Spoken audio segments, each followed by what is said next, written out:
So,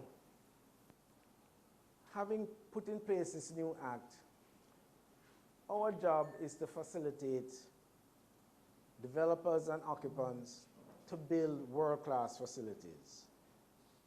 We already have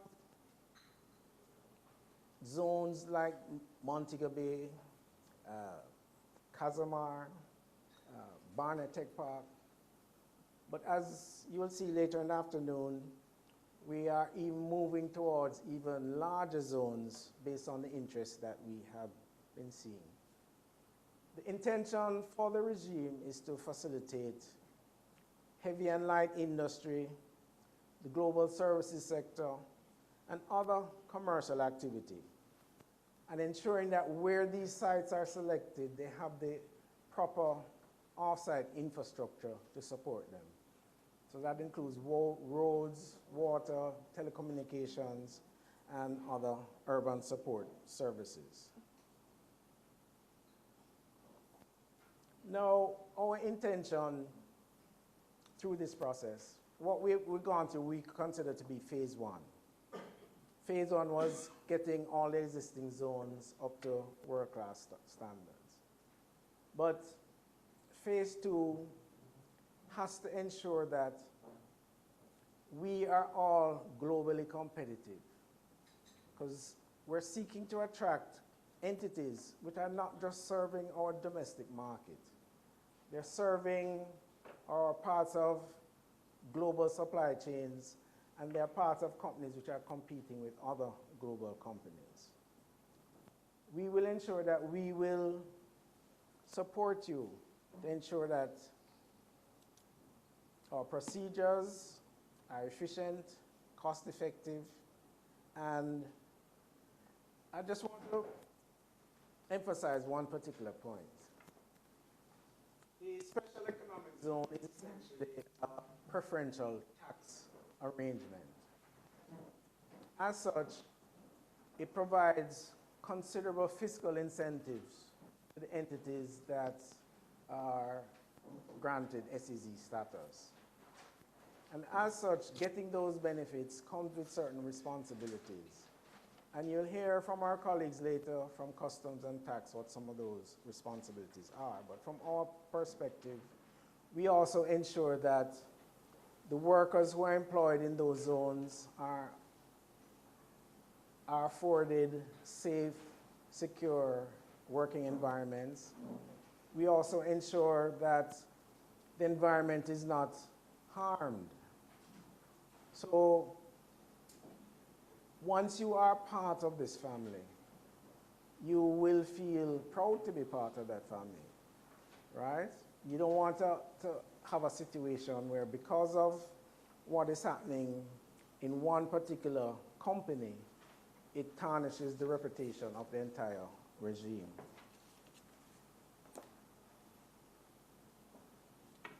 Now, it is a process that is subject to constant change. We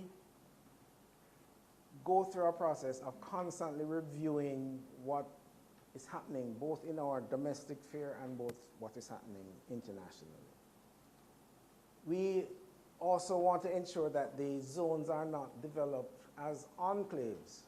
So you see us working on measures geared at business-to-business linkages, ensuring that persons outside the zone have an opportunity to interact on an economic basis with those within the zones.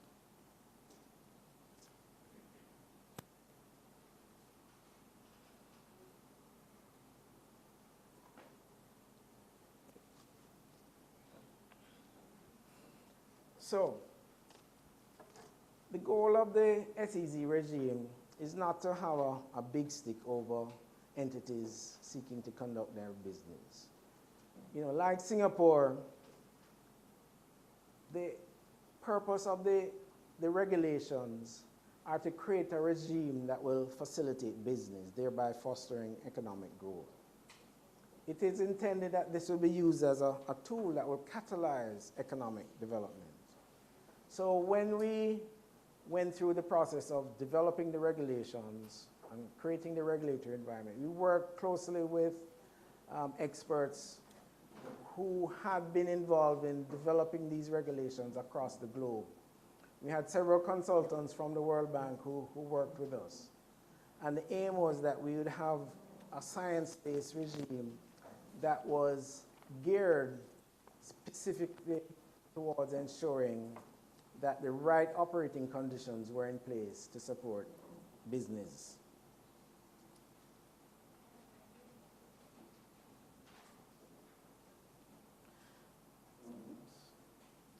It's moving a bit quick.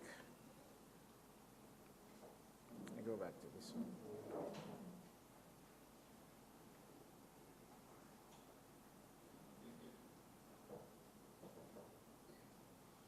It's a bit slow.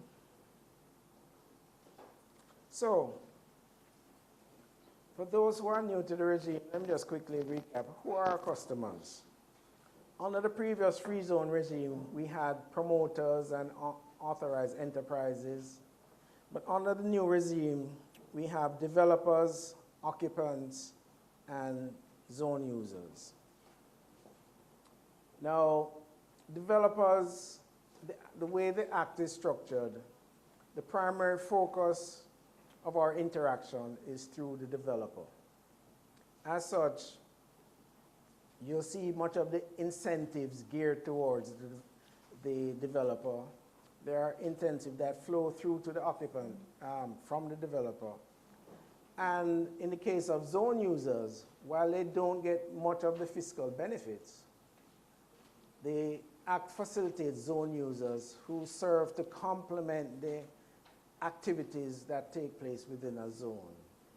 So you'll see, even though the Act prohibits like financial institutions or retail to get incentives, they can be located in a zone in order to facilitate the operations or to support the operations of a SEZ. Now, we moved from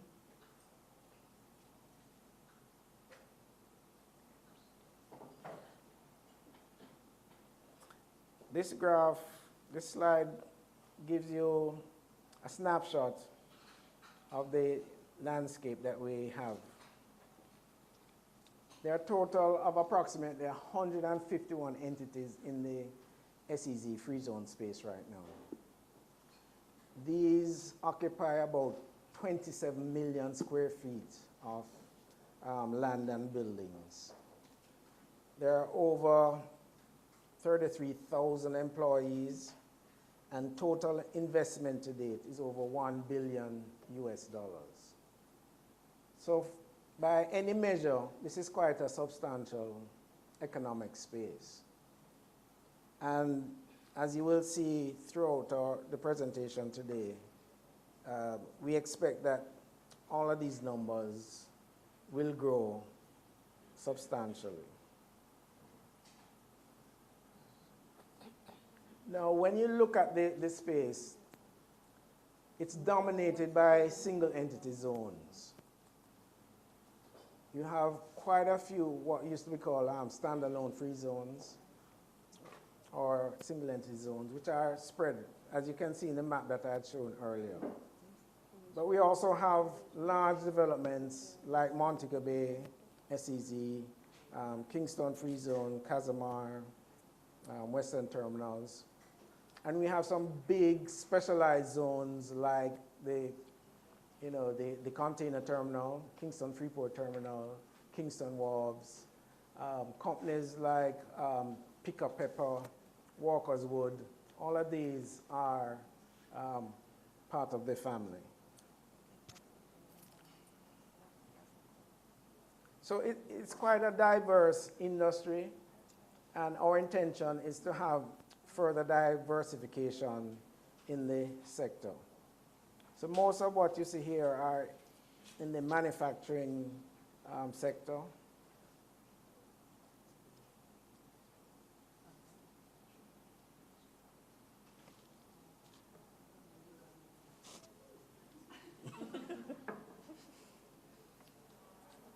We also have a lot of logistics-related companies. As I mentioned before, the Kingston Container Terminal, Kingston Walls, quite a few companies involved in distribution.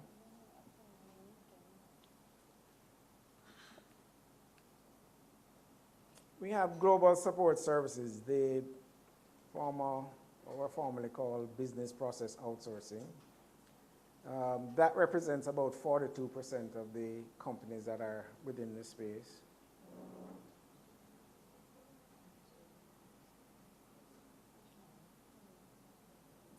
And in that sector, they're represented by some of the largest global players.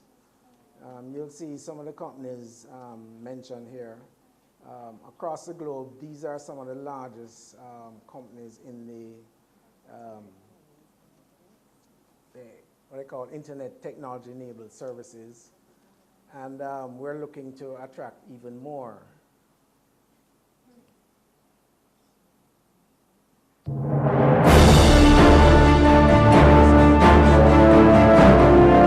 The Free Zone of the Future program breaks new ground.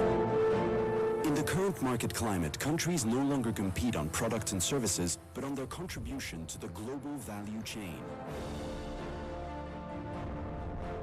Goods and services are no longer built or provided in any single territory, but are assembled and delivered across a string of locations that each provides a small piece of the final product. This global value chain is driven by opportunity. Governments must therefore provide international competitive business environments to join this chain. Policies directly affect foreign direct investment and by extension affect free zone investment, particularly for multinational corporations. The next step is for free zones to evolve from pure execution platforms driven by incentives to innovation hubs with significant value-added contribution to the global value chain. Only then will free zones become a catalyst for a new business environment that delivers local prosperity everywhere. Through its Free Zone of the Future program, the World Free Zones Organization will harness global economic dynamics to support local growth. And that is only the beginning. The three pillars of the program of best-in-class practices, entrepreneurship and innovation, and sustainability will enable free zones to build the foundation of a global initiative for local prosperity.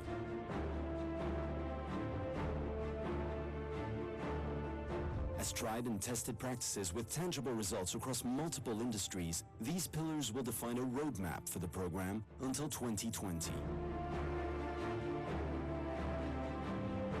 Beyond incentives, beyond growth, this will naturally lead to a worldwide ecosystem of free zones focused on creating a new global trade order built on prosperity.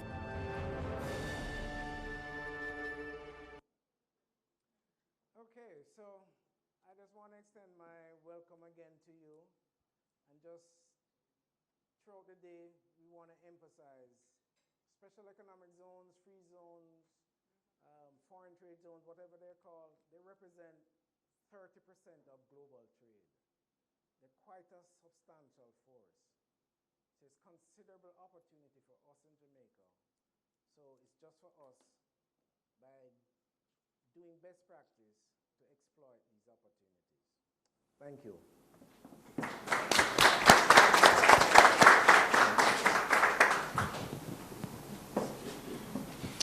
We thank you, Dr. Deans, for that presentation.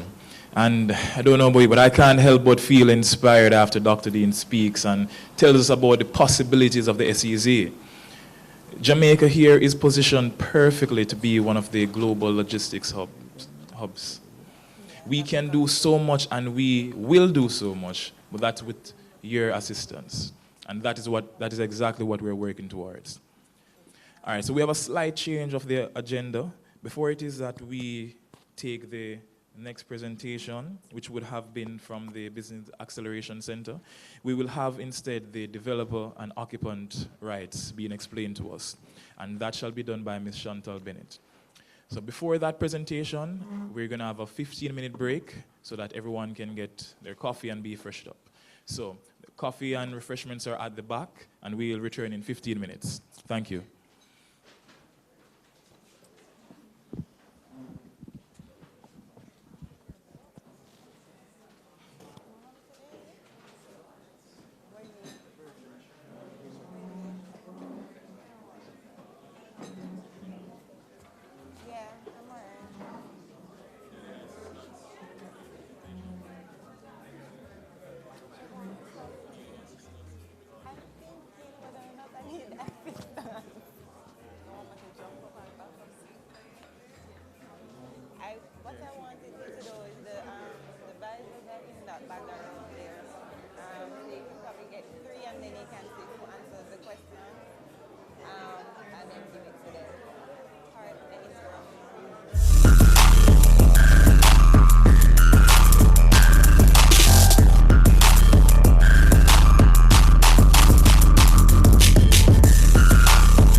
world's best performing stock market for 2018.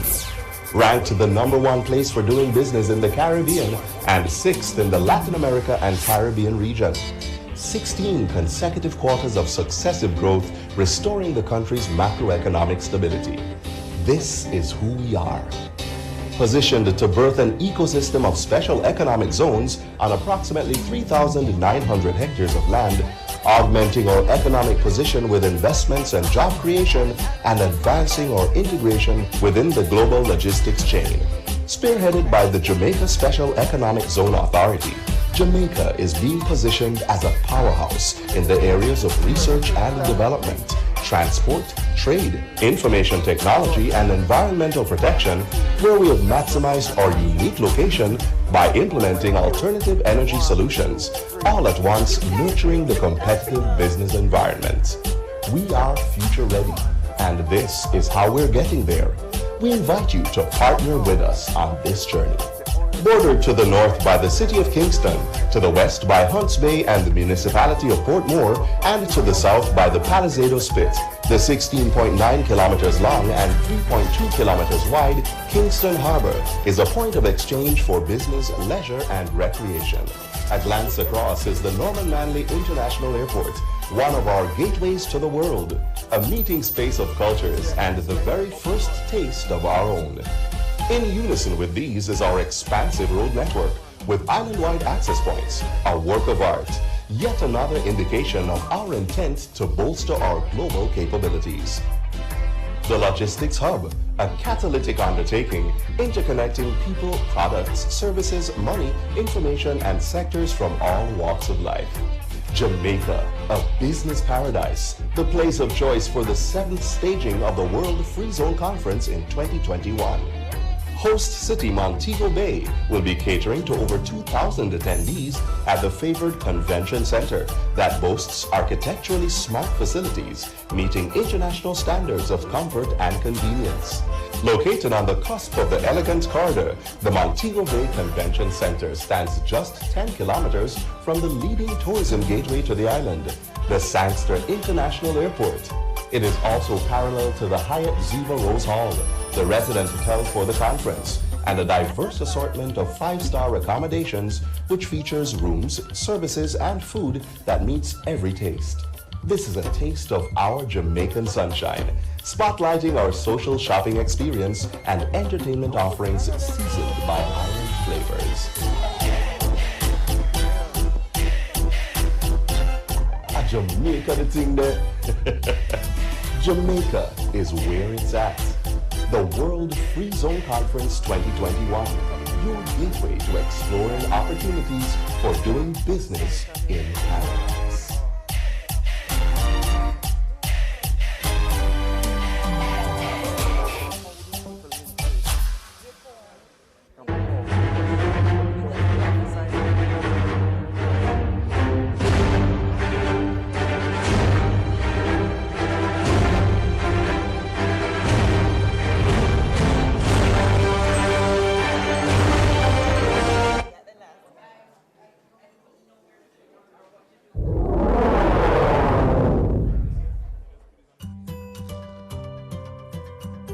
Jamaica, the brand on the lips of the world, friendly faces, exciting places, rich culture, salubrious climate, great food, blue mountains and white sand beaches intertwined with modern amenities and infrastructure creates a quality of life that's unsurpassed as a location for doing the business of global logistics. And the next big thing in the global supply chain, Jamaica is the future home of the 4th Global Logistics Hub, an integral part of the global trading system, facilitating global logistics. That is the movement of goods, persons, and data around the world.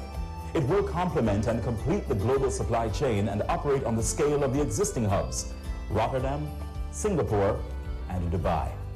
Logistics services have always existed to get products from producer to consumers. The difference today is that producers and consumers are dispersed across the globe. The continuing evolution of international trade has resulted in noticeable shifts in the major maritime and aviation trade corridors. The expansion of the Panama Canal in 2015 will lead to substantial redeployment of maritime traffic. Jamaica, with its prime geostrategic location, sits at the doorway of the Panama Canal, at the convergence of global trade corridors with easy air and sea access to major markets. The Jamaica Logistics Hub initiative will be an ideal location for global commerce and is attracting a wide range of producers and distributors from different countries, which will derive considerable benefits from enhanced logistics services. Jamaica gives global businesses easy access to an 800 million person market in the Americas with reduced delivery times, which enhances global trade. A global asset serving a global economy. Whether your businesses have in-house or outsourced logistics services, we invite you to leverage the speed and connectivity of Jamaica's Logistics Hub to get products to market quickly and grow your business. In addition, the expedited shipment of goods will result in reduced cost for your company and the end user. In addition to the existing infrastructure, new special economic zones, free zones, and logistics parks are being established with competitive tax regime options. This will provide a conducive business and living environment with easy access to North, Central, and South American markets. The ultimate aim of Jamaica's Logistics Hub initiative is to cluster global third-party logistics providers along with some of the largest global businesses. These industrial clusters, consisting of large, medium, and small enterprises, will operate from special economic zones and industrial parks spread across the country. For the manufacturer, the hub provides an opportunity for assembly and other value-added processes. Manufacturers and third-party logistics providers alike will utilize the world's leading airlines and shipping lines operating from world-class ports and airports, thereby allowing sea-to-sea, sea-to-air, and air-to-air connectivity to global markets. Jamaica is also well integrated into global telecommunication networks and boasts the only 3-tier data center in the region, facilitating digital processing and quality management systems. Tremendous opportunities await your business. The Jamaica Logistics Hub is ready to help you move products, people, services, and data into growing markets. A great place to do business, a great place to live, a great place to raise families.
Free Zone of the Future program breaks new ground.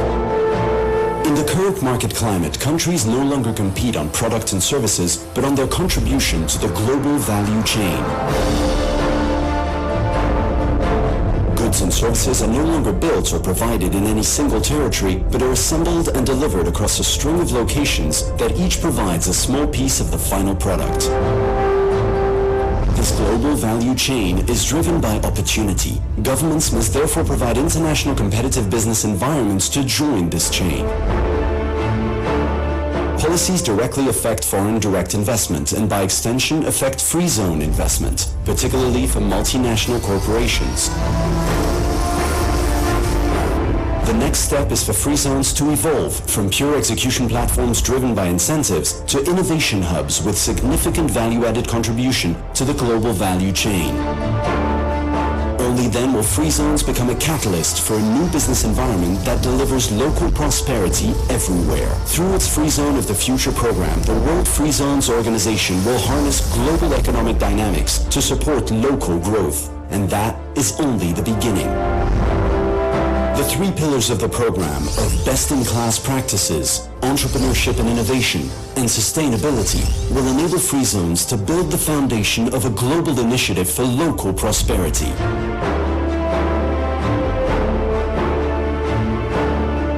As tried and tested practices with tangible results across multiple industries, these pillars will define a roadmap for the program until 2020. Beyond incentives, beyond growth, this will naturally lead to a worldwide ecosystem of free zones focused on creating a new global trade order built on prosperity.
world's best performing stock market for 2018. Ranked the #1 place for doing business in the Caribbean and 6th in the Latin America and Caribbean region. 16 consecutive quarters of successive growth, restoring the country's macroeconomic stability. This is who we are. Positioned to birth an ecosystem of special economic zones on approximately 3,900 hectares of land, augmenting our economic position with investments and job creation, and advancing our integration within the global logistics chain. Spearheaded by the Jamaica Special Economic Zone Authority, Jamaica is being positioned as a powerhouse in the areas of research and development, transport, trade, information technology, and environmental protection, where we have maximized our unique location by implementing alternative energy solutions, all at once nurturing the competitive business environment. We are future ready, and this is how we're getting there. We invite you to partner with us on this journey. Bordered to the north by the city of Kingston, to the west by Hunts Bay and the municipality of Portmore, and to the south by the Palisado Spit, the 16.9 kilometers long and 3.2 kilometers wide Kingston Harbor is a point of exchange for business, leisure, and recreation. A glance across is the Norman Manley International Airport, one of our gateways to the world, a meeting space of cultures, and the very first taste of our own. In unison with these is our expansive road network with island-wide access points, a work of art, yet another indication of our intent to bolster our global capabilities. The Logistics Hub, a catalytic undertaking interconnecting people, products, services, money, information, and sectors from all walks of life. Jamaica, a business paradise, the place of choice for the 7th staging of the World Free Zone Conference in 2021. Host city Montego Bay will be catering to over 2,000 attendees at the favored convention center that boasts architecturally smart facilities meeting international standards of comfort and convenience. Located on the cusp of the elegant corridor, the Montego Bay Convention Center stands just 10 kilometers from the leading tourism gateway to the island, the Sangster International Airport. It is also parallel to the Hyatt Ziva Rose Hall, the resident hotel for the conference, and a diverse assortment of 5-star accommodations which features rooms, services, and food that meets every taste. This is a taste of our Jamaican sunshine, spotlighting our social shopping experience and entertainment offerings seasoned by island flavors.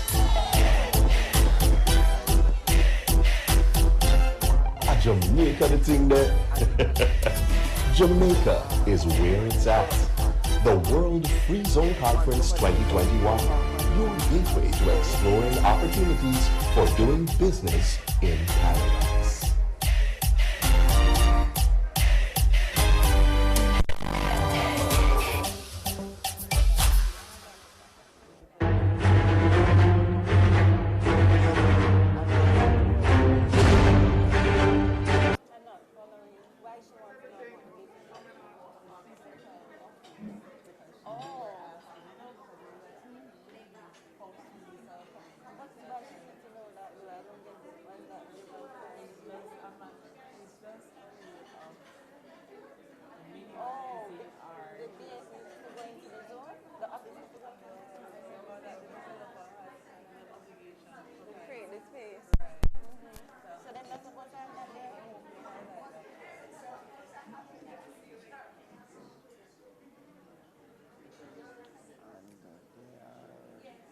Furnish it too.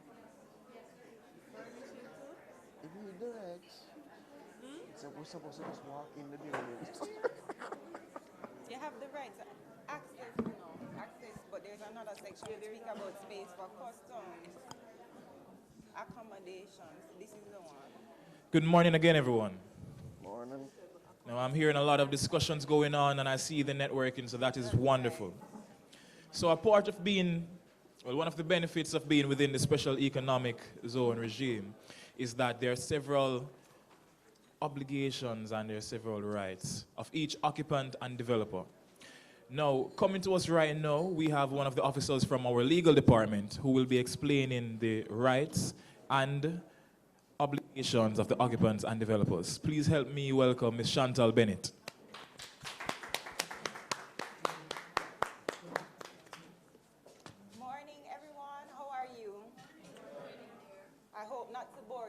much. You can hear me, Linda? No? Speak up a little. Morning. Does it sound better now? All right. So essentially, yes, I can hear it. I'm going to speak about the obligations of developers and the obligations of occupants. So it's two presentations. But something you need to bear in mind if you're a single entity developer, which most of our service industry companies are, that technically you have obligations as a developer and an occupant, because you're a developer and an occupant in one. So you're leasing the space, for example, and you're also carrying out the business. So I'm going to try for it to be a little interactive. So I hope I don't bore you and we capture everybody in the room. All right, you've done your SEZ application and you've received the gazette as a developer, because we're beginning with developers.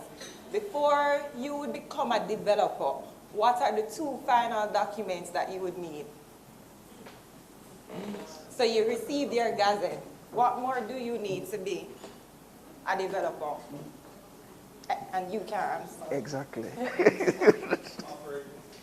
Okay, that's one. Who said that? Yoni. Yoni, thank you. And what's the second one? And your license agreement. Okay, great job. See, you guys know. All right, so it's that simple. And we have some prizes. So I'll have a prize for Linda and Yoni. It doesn't seem like... Yeah. All right, we'll get your certificate for you. It's not changing. There you go. Okay, there we go. It's a little difficult, sorry. And I don't want it to take too long. Yes, it wasn't just you, Dr. Deans. All right, so essentially we spoke about, you just answered what the first slide would speak to, which is what are you entitled to? Upon receiving the license agreement and the operating certificate, then you can commence operations as a developer. I might need your help here, because this thing don't seem to like me very much. All right, so when you commence operations as a developer, you have a right to design, finance, operate, and maintain the zone. Now, we recognize that this is a little different for a single entity developer because you're really just leasing the space, but you also have some rights, because when you're leasing the space, you also need to maintain the space, you also need to run your business and finance your business. The second thing is you also have a right to subcontract some of your obligations. Now, when it says you have a right to subcontract, rather, not some of the obligations, but meaning financing and developing. So, for example, you decide you want to retrofit or put in some fixtures, then you would employ a contractor to do that type of work. That type of work you don't need, thank you, you don't need consent of the authority, but you cannot, one thing to bear in mind is you cannot go and assign your rights, meaning the fiscal incentives that you acquire through being an SEZ to a third party. Right, so a section of the license agreement deals with assignment. Things might come up and then you just speak to the authority so that we can work out the process for you. This is going to be a fun time. All right, so we would have spoken about what this slide is going to deal with, which is the qualification requirements. Speak about the license agreement, the operating certificate. And a lot of the time we don't speak about the last one, which is a master concession. Now, I'm sure you've heard about Cayman, a special economic zone. The master concession is situations where the land is vested in the authority. However, please bear in mind the authority, is not the developer. The business will be the developer. In the case of a master concession, the only thing is that the land is vested in the government. And then the government has a site lease arrangement with the developer. And we also have a governing lease agreement, which I don't think is much different. So nobody here would be in a master concession situation, so I wouldn't go into that too much. But in looking to develop big zones like they have in Philippines and in Dubai, we're going to enter into more master concession arrangements. All right, so I'm going to move on to the meat of the matter, which is general obligations. Now, we're talking about obligations, but we also need to bear in mind that you have rights. Right? So it's not just that you have this obligation, you have a right. So you have a right as a developer to develop the zone, to get assets, to transfer those assets, to employ people, to transfer your funds. So I don't want you to think that we're just talking about obligation. We're going to the general obligations, which applies to both persons that, we need to go back, that have a license agreement or a master concession. The point is to the back. All right, so Back. generally you have our obligation to follow the act, the regulations, and the license agreement. But what does that really mean? Anyway, one of the first things you need to think about is the demarcation of the zone. So let me give you an example. If it is that a company owns 2 parcels of land, but only 1 parcel of the land is designated as a zone, right? It means that the parcel of land that's designated as a zone is what is called the customs control area. Who can explain what is meant by customs control area? And let me give you a hint. The goods that come into the zone are duty-free. All right, so let's put it this way. Again, the company has 2 parcels of land, but only 1 is designated SEZ. Would you be able to carry the computer onto the other parcel of land that is not SEZ? No. Okay, great. You guys don't have any problem. Fabulous. Good. And you can't carry the car there either, right? Or if you choose to carry it, what will happen at that time? And we have customs there. You pay the duties. All right, so it's great. All right, so essentially you need to demarcate the area, and the Gazette does that. In some cases, we also ask for fencing. But we recognize that you might have a single entity developer that's in a building. You wouldn't have fencing in that case, so that's understandable. It just depends on the type of zone that you have, because if you have excise products, you don't want a man to be able to come and just access the tobacco or the petroleum or the car and take it and go about his business. So moving along, in terms of other obligations, we spoke about operations, design, financing. Also, you need to maintain the assets on the land. You'll find that I'll go quickly. If you want to stop me anywhere along the way, you can stop me because it's kind of long. All right, one of the key things is that you need to be able to, you should grant the authority, tax administration, Jamaica Customs, and any other competent authority access to the zone. And it's really just this simple. You might have a situation where customs might have to come and do an inspection, or the authority might need to come and look at something, and this is to help you. Don't think of it as, oh, we're coming to police you.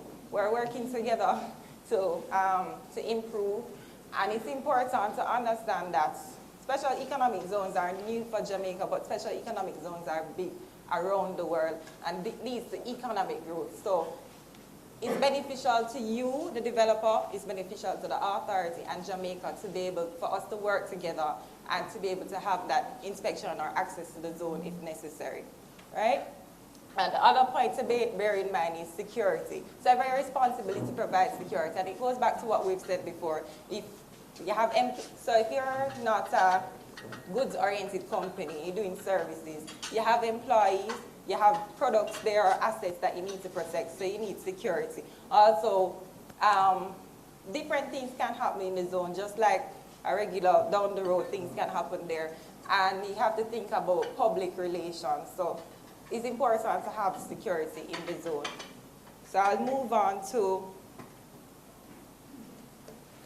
provision of accommodation and amenities. So essentially, the authority and customs can come into the zone, and you should have an area where customs or the authority can be accommodated. And we can discuss how much space that needs to be. Depends on the type of zone, the activities, and it has to be reasonable. So the next point is the biannual reports. My colleague, Mr. Ainsley Brown, will go into this a little bit more. We have not started it fully, but I believe that there have been notices to developers and occupants about what this will entail. And last year also, when we had the transition workshops for companies transitioning, we went through it a little and we had some discussion, and points were made about things that might not be applicable to the service industry or might be applicable to the goods industry. So we're flexible to discuss what is applicable. Now, the regulations speak to the reports being submitted on a biannual basis. Ainsley will speak more as to when it is expected that you would submit the report, because if you calculated it on a yearly basis, it means that, so July, for example, it would be due in July if you are starting from January. right? Because it's the month after the 6-month period. All right, so things that you need to consider for your report: the total value of the investment, the occupancy rate, and that's if you're a developer. If you're a single entity developer, the occupancy rate wouldn't apply to you because you don't have occupants. The number of employees, the gender of the persons, and their nationality.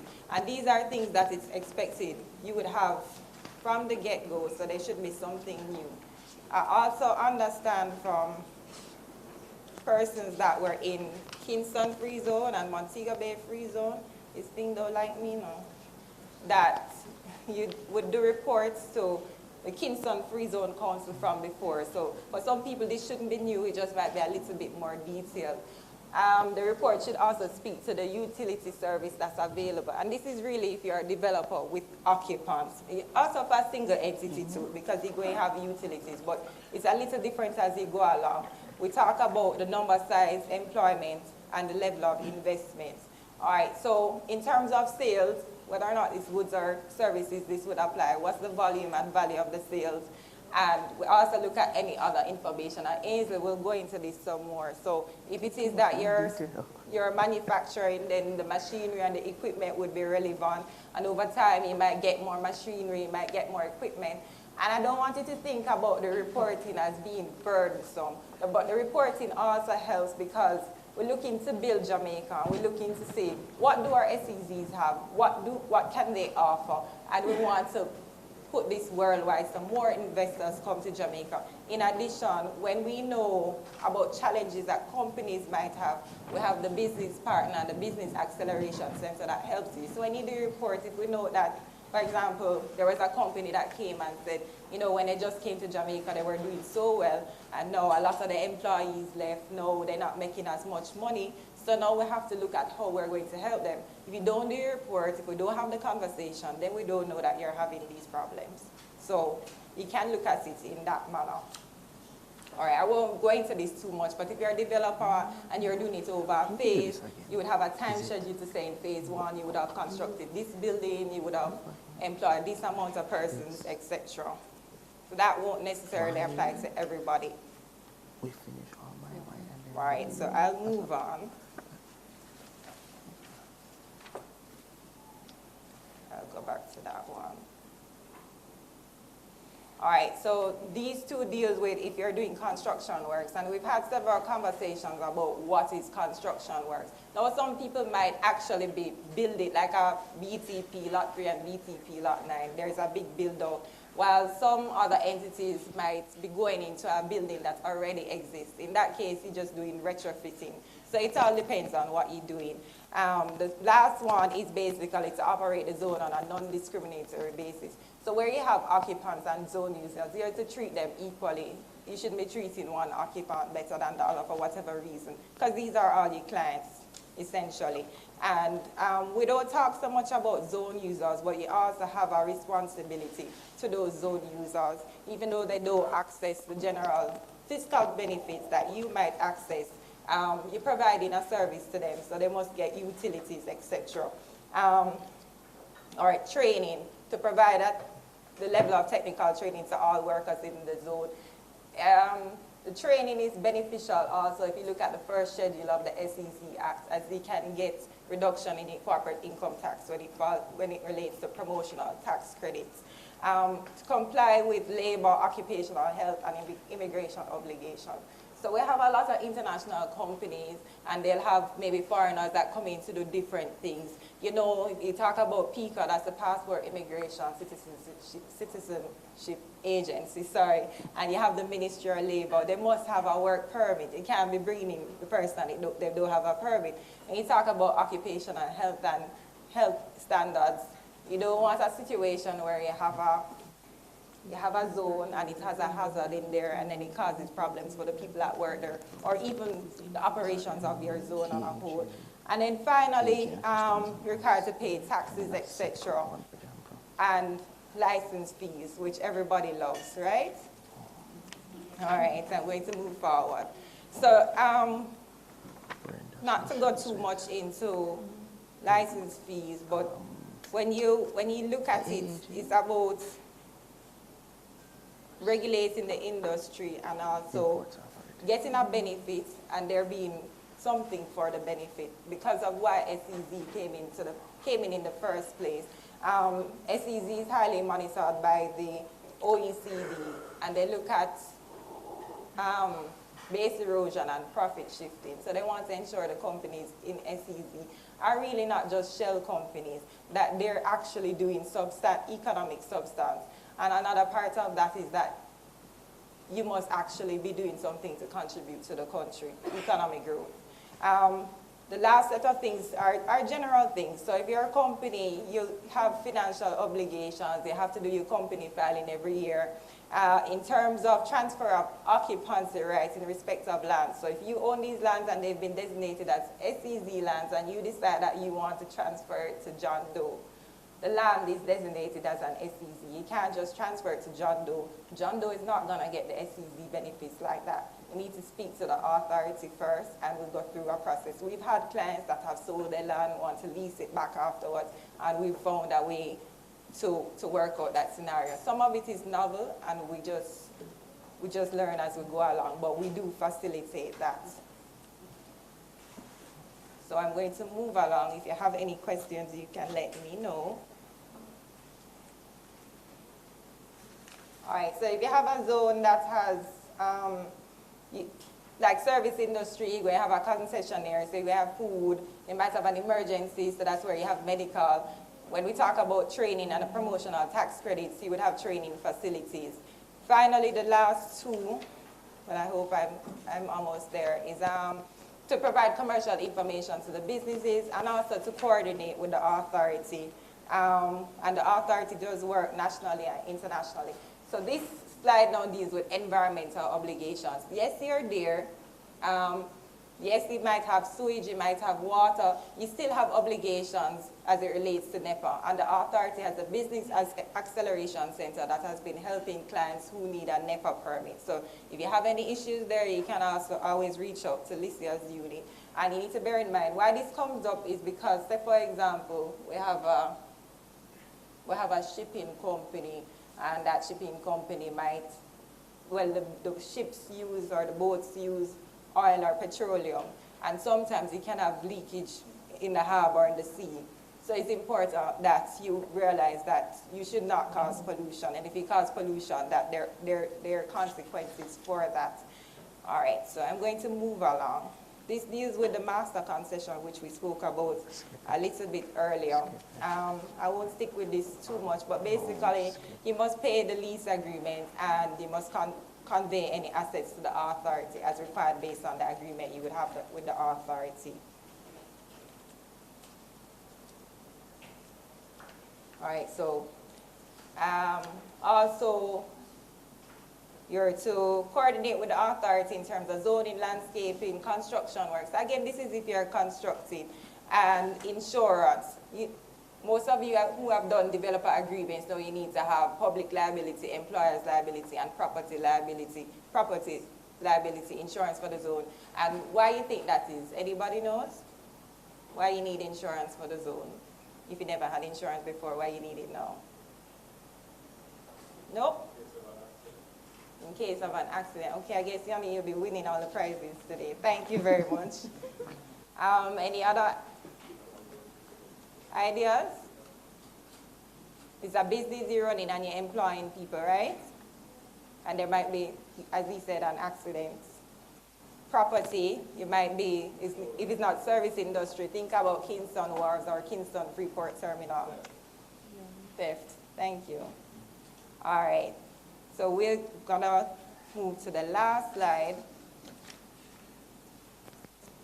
All right, so in addition to complying with all the obligations we've talked about before, you need to exercise due diligence and the highest standard of care when it comes to your financial arrangement.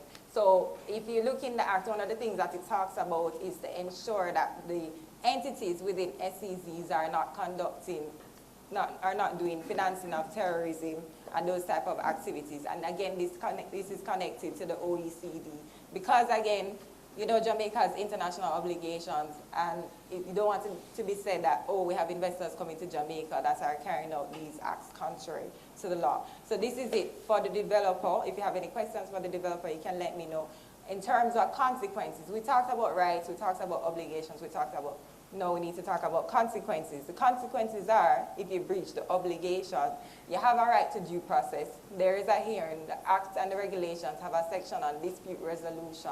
And at the end of the day, if it's found that you've breached the Act and the regulations and the license agreement, then your license agreement could be revoked and your operating certificate. But it's important to understand that there's due process and you must get notification. The authority can't just come and say, okay, give me back your operating certificate. It doesn't work like that, right? All right, so we're gonna move to the occupant. Yes, sir. I'm a developer. Let me give you the mic.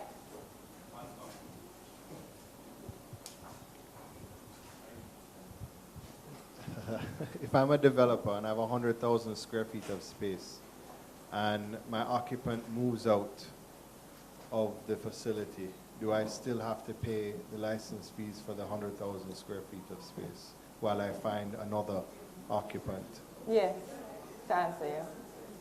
And you consider that fair? Do you think it's fair? No, because if I'm not making money, I don't have to pay tax. Sorry? If I'm not making money, I don't have to pay tax. You don't have to pay tax, but you're seeing the license fee as a tax. I think you had something to say, Jazeen, in response? I mean,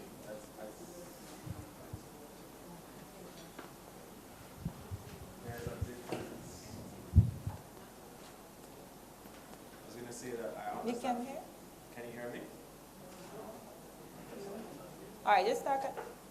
Might have to let me my No? Yes, there you Oh, go. I was saying I could completely understand why an investor would be concerned. However, at the same time, the license fees are different from the taxes. And so the license fees are a part of your business risk calculation.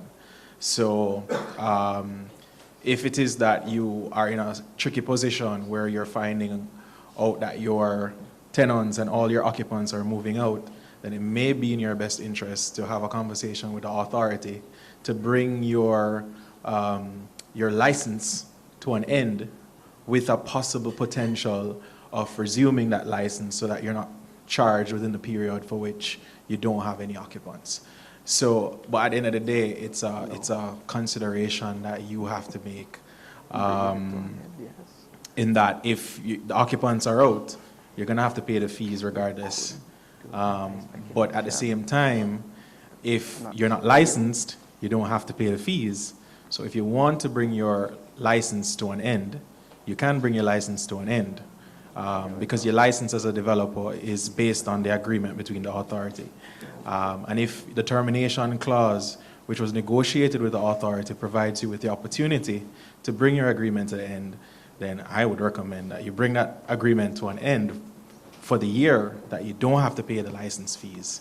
And then with a possible, with the possible opportunity for more investors to come in and take up the space, then you'll go back to the authority and say, we want to continue the operation. If it is that that's still a part of your business,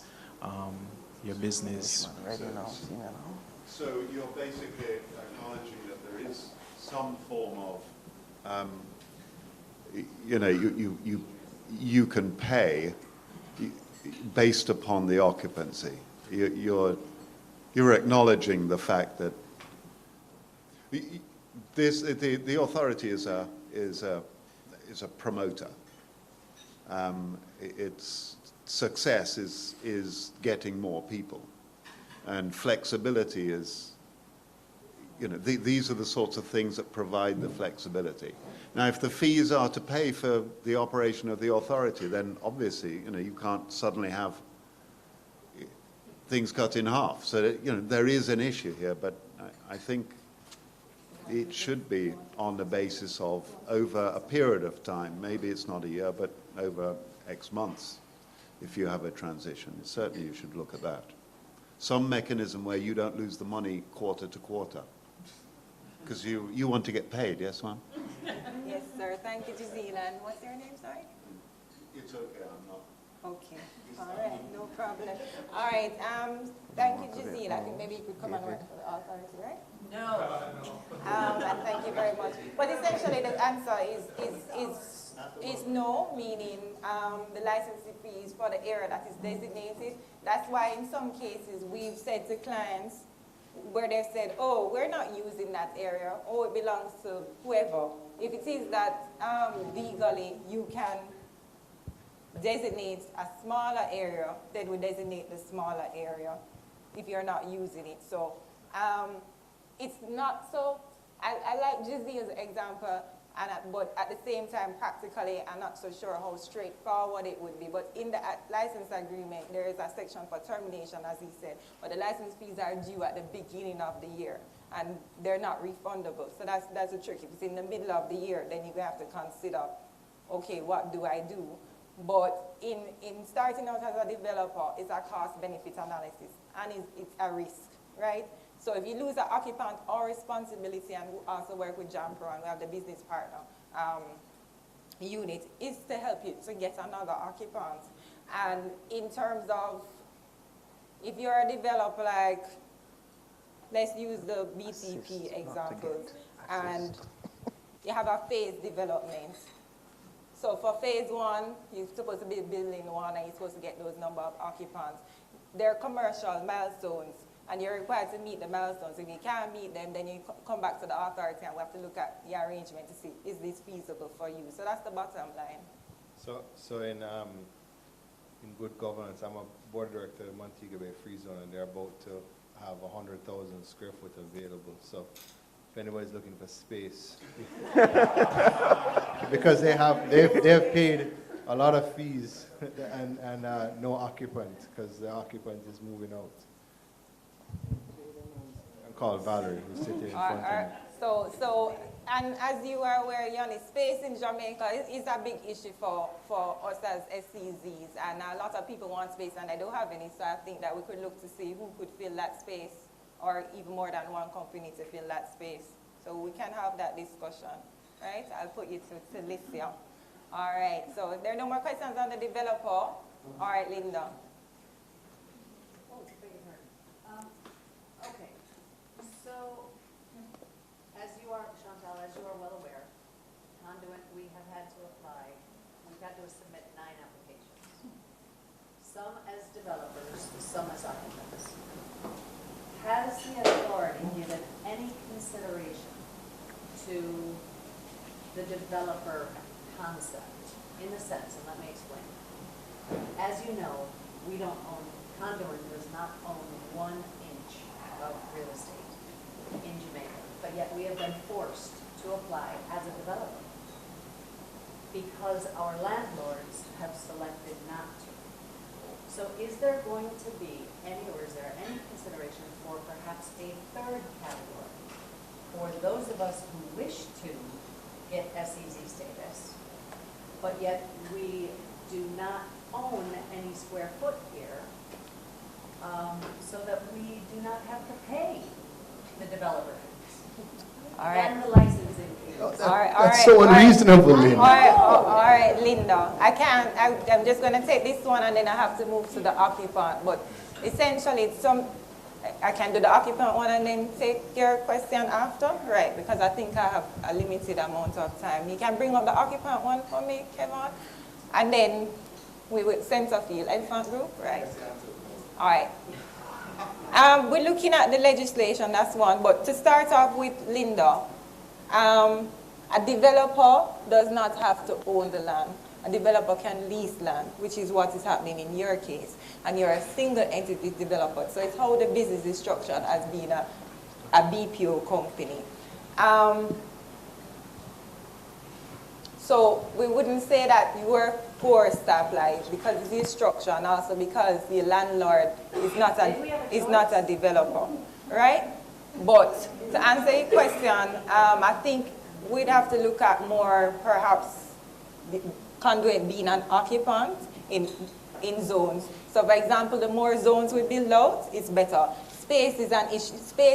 the business model is one thing and space is also an issue in Jamaica. So to answer your question, I think when we build up more space, it will be better. But bear in mind that whoever is the developer for that space will have to pay the annual license fee. I don't want to spend too long on this, but one of the concerns, as you can see, is a preferential regime.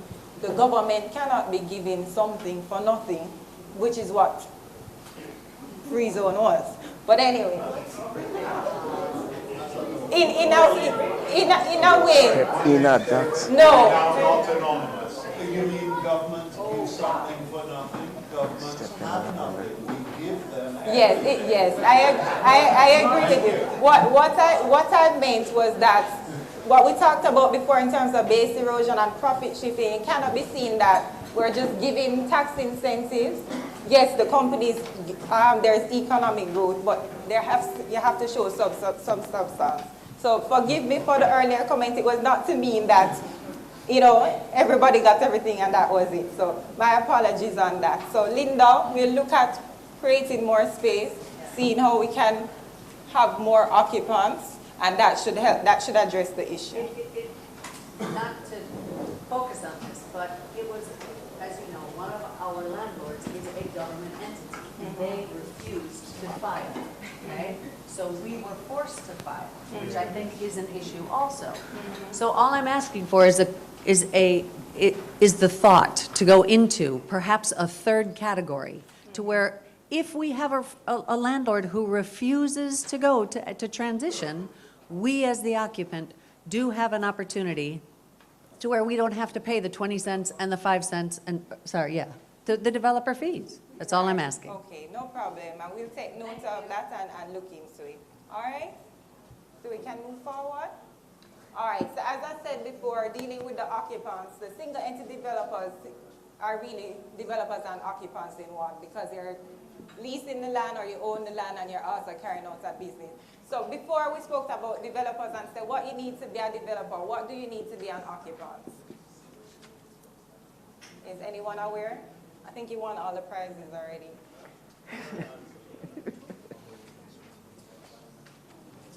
Hi. You're looking behind you, but I was looking at you or Sharon. Well, Sharon is very familiar. So Sharon, you would have done the application and you're at the final stage now. What are the two things that you need to be an occupant officially? You need a sub-concession and the operating certificate, right? And all of you would be aware by now that under the free zone regime, it was the Gazette that gave you the fiscal incentives, but under the SEZ regime, it is the operating certificate that gives you the fiscal incentives, right? All right, so as an occupant, in addition to having a sub-concession, you also need to have occupancy rights. Occupancy rights means you need to be leasing the area, right? So if you're not leasing the area, essentially, then you don't have any rights to be in that space, which creates an issue, which you want to try and avoid. Again, it's the same thing in terms of having obligations to follow the regulations and the sub-concession. As an occupant, you said to your developer, okay, I'm going to fix up this space and I'm going to carry out this commercial activity, whether or not it be manufacturing or it might be BPO services. And you're going to do it within a specific period of time. All right, so we're going to move forward. All right, how many people know what are the prohibited activities? And this is, I ask this because it's different from free zone. I think the free zone was, SEZ lists the prohibited activities, while the free zone act indicated the allowable activities, right? Thank you. It's also financial service. Okay, thank you very much. It's stated in both. Okay, thank you for the clarification. All right, so what are the prohibited activities under the SEZ Act? Financial services, right? Anything else? Linda, my friends at the back, who are very quiet. Thinker source. Government entities, government facilities. Retail? Thank you. Who said that? Okay. Retail is a big thing because it becomes a question as to what is retail, right? We have a lot of entities in SEZ that do warehousing and distribution, and that is not retail because you're doing wholesale sale. Retail is to the, as we consider it now, it's to the individual man, and that's something we have to look at further. So thank you. You could be, yes, correct, thank you. A zone user can do retail activities, and we have a zone user here as well. Important point to make in terms of retail as a zone user is that you need to have logistical and security arrangements, which customs and the tax department looks at, and we agree that these are the best, this is the best way to ensure that there's no tax leakage essentially. So it's just like if you have cars and they come into a zone, how you would normally do it. It's the same kind of logistical and security arrangements to ensure they're not stolen or go to another person. So I'm going to move forward. Thank you for the responses. All right, you need to maintain the infrastructure. That's typical. You need to pay the fees. And the thing about it is, if you're the occupant in the zone, the developer has the right to levy fees on you, which I'm sure some of the developers have done. So I want you to think about it this way. We're going to look at the category that Linda mentioned, but also bear in mind as an occupant, a developer has the right to levy fees on you. So you might become an occupant and you still have fees that you might not agree with. So I'm just pointing it out to you that you need to bear in mind. I'm negotiating that right now with a new landlord because you have rent, you have maintenance, now you've got SEZs. Okay. Okay, interesting. Their legal fees, their application fee, the fee, that fee, so just becoming more expensive. I think that's so cool. Okay.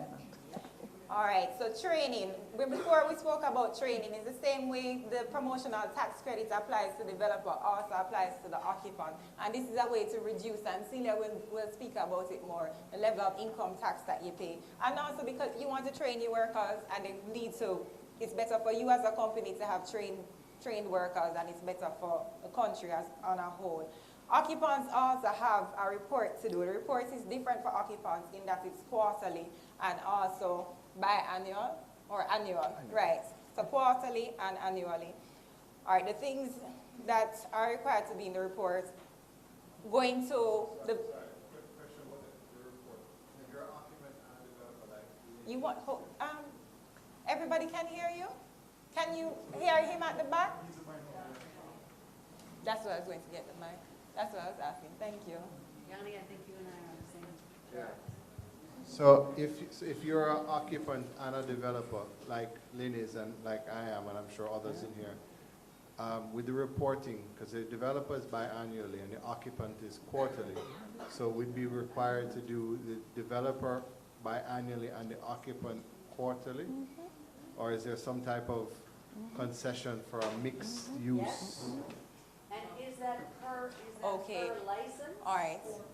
No, Linda, it's per, all right. We just want to make sure, we're not trying to be antagonistic, we just want to First understand thing to make first, sure we're compliant. For the reporting, I'm going to go through generally what you require. Ainsley is going to go into the details. But to answer your question and Linda's question, Ainsley will answer your question. My understanding it's quarterly and biannually, right, Ainsley? Ainsley will speak more to that, so that should answer your question. Linda, no, and Ainsley can help me more here. If it's the company or if it's the different locations, because it's not license agreement necessarily, which I think was your question. Well, because for example, Conduit is located in different. Depends on what their identity is. Depends so on whether or not the developer or occupant. And all of that. Okay, all right. So we would work it out. We would work it out with you. And there's different companies, two different companies as well. Yeah. So, but, and I are going to have lots to talk about. All right, that sounds great, Linda. All right, so I'm going to move forward. It's the same thing in terms of the size of your business, the level of employment, how it changes, the volume of sales. We also talk about export for persons that are exporting. Look at raw materials, whether or not to be semi-finished products or finished products. And all of this is because SEZ, we have a lot of service industries, but we also have a lot of goods.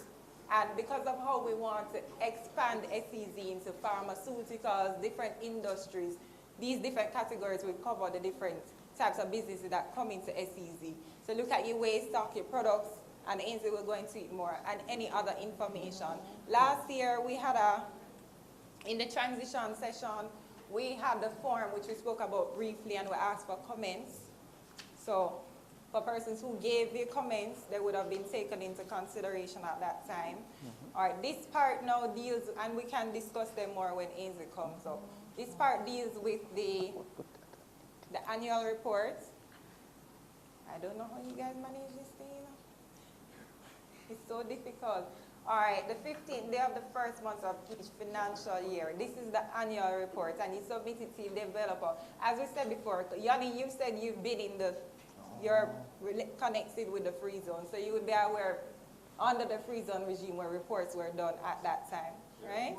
Monthly. And they were done monthly. Can you imagine? Wow, and now they're what? Quarterly. Wow. Wow. There were 3 pages. Could ignore the back part. No, he said 3. But they were simple. Yeah. Very simple. Yeah. Do you know what Okay. Took you 20 minutes, Okay. All right, we're going to try to make them as simple for you, and we have our discussion. Because as I said before, the information is to help you and to help us and to help the entire country, which we're all here for. Yes? Can I just ask, the developers have to do reports, and the occupants who are, under contract with the developer, okay, they have their lease agreement. So the developers' reports don't have any of the information from the occupants. The developers. Is it that the occupant is giving the same information to the developer, and then the developer is giving it to you?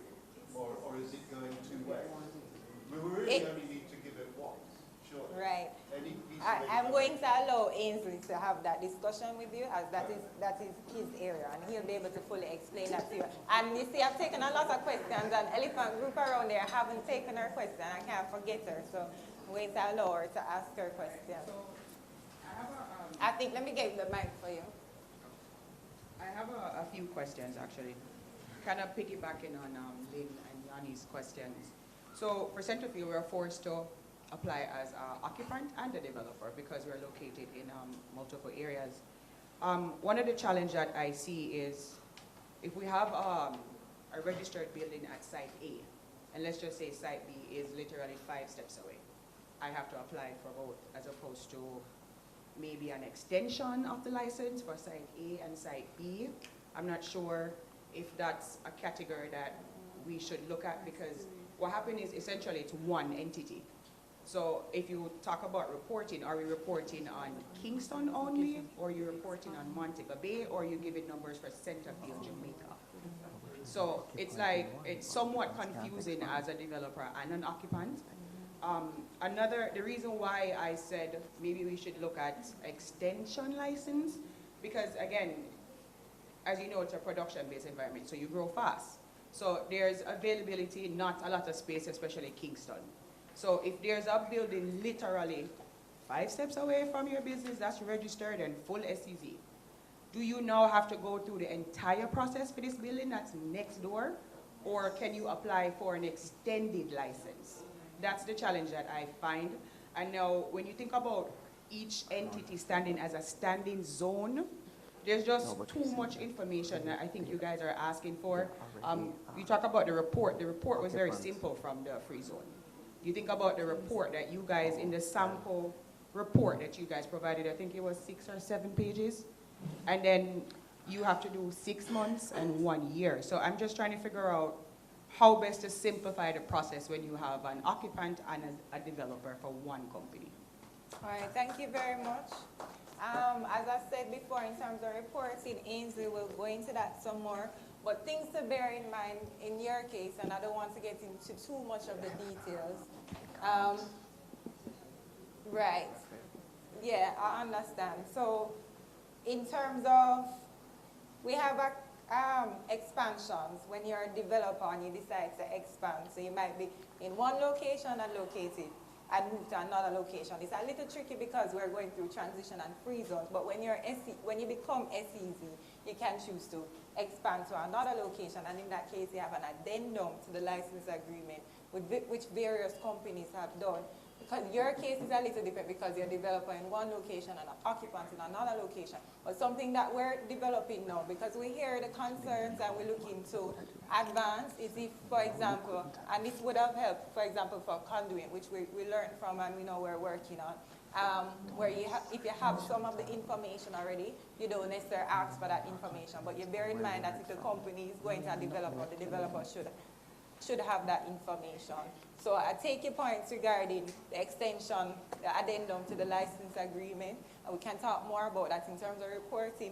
Ainsley would address that. Last year when we had that form you would have spoken about, we asked for feedback on it, and we still look at feedback, and Ainsley is in that area to see how best we can deal with it. We also have to bear in mind that the information, yes, it might be a little bit more, but it's also to benefit you and to benefit us.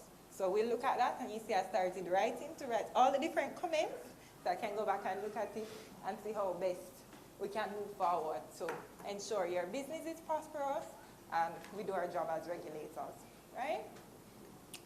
All right, so I think my time is almost up now. Sorry? Shame, right? You wanted to have me up here all day. So it's really much of the same in terms of environmental obligations and looking at emissions, solid waste, and occupational safety and health. You would have been asked for security plans, where you're an occupant, you would have given your developer the security plan. Earlier I spoke about logistical and security arrangements. So where you're an occupant and you're involved in goods which fall under the Excise Duty Act, petroleum, tobacco, and I understand I'm guided by customs. Some other motor vehicles also fall under the Excise Duty Act. You need to have logistical and security arrangements, which you touched on earlier. You have customs procedures. Kevin and Business Acceleration can speak to that. Also have permits. Okay, so we're at the last slide, which was this. And again, it goes to auditing and financial arrangements in terms of reporting and any other obligations. Now, the last thing I'll talk about is paragraph 4.7 of the first schedule to the Act. That speaks to, I think we're looking at amending the language, but essentially it speaks to if you're carrying out non-SEZ activities. So if you're just a developer, not a single entity developer, just a regular developer developing land, and you're carrying out other activities outside of the rental activities, then based from a tax perspective, you're to form another company. And I realize I don't need to go into this too much because Celia will deal with it. As an occupant, if you're doing non-SEZ activities, then again you will have an issue when it comes to filing your taxes, because on one hand, you'd be SEZ, on the other hand, how would you file those taxes? So really and truly, you need to form another company. Consequences of breaching the obligations. Your sub-concession can be revoked. But again, there's due process. And the developer has a responsibility when it comes to the occupant. And it's important to understand the developer has a responsibility for the occupant, and the developer responds to the authority. The developer also has a responsibility to the zone users. So we're all here to help each other, right? I have a question. belongs to a specific project. You have health and safety and environmental stuff. Under the Act and the regulations, the authority itself has responsibility to make sure that all activities under its regulations are carried out according to the law. Does the authority have authority in the regulations to actually create higher standards than are currently in the law? Than are currently in the law? Yes. I didn't hear the question. What do you mean exactly? Standards for storing of fuel or stuff like that. Whatever. No, but those are things that, so for storing of fuel, I think that would be Let's say. the NEPA. No. Can you actually, do you have the authority to insist on, do you have the authority under the Act or the regulations to to insist on a higher standard than NEPA? No, because we work with NEPA through the Business Acceleration Center, so whatever we indicate to you, we would have gotten from NEPA. So it's the same standard. Legally, you're a lawyer, yeah? Yes, I'm a lawyer. There you go. So legally, the authority is not allowed the to authority do that. wouldn't, and Okay. yes, we wouldn't be doing that. Right. No, All right. wouldn't it? Sorry? Well, you guys really beat me up today. My. Chantal, I have one more question, and I think you can say it's about the application process. Is this the right time to ask? It's a three-part question. One, I know, I love your face. One, Let me write down why the is it an question. annual license? Why can't it be a 5-year license for those of us who have been here and intend to be here for a long time? Two, what lead time would you recommend we start? Because many of us we started in July, we submitted in July to meet the July 31st deadline, and yet it was only January that we got our license. So we're talking 6 months.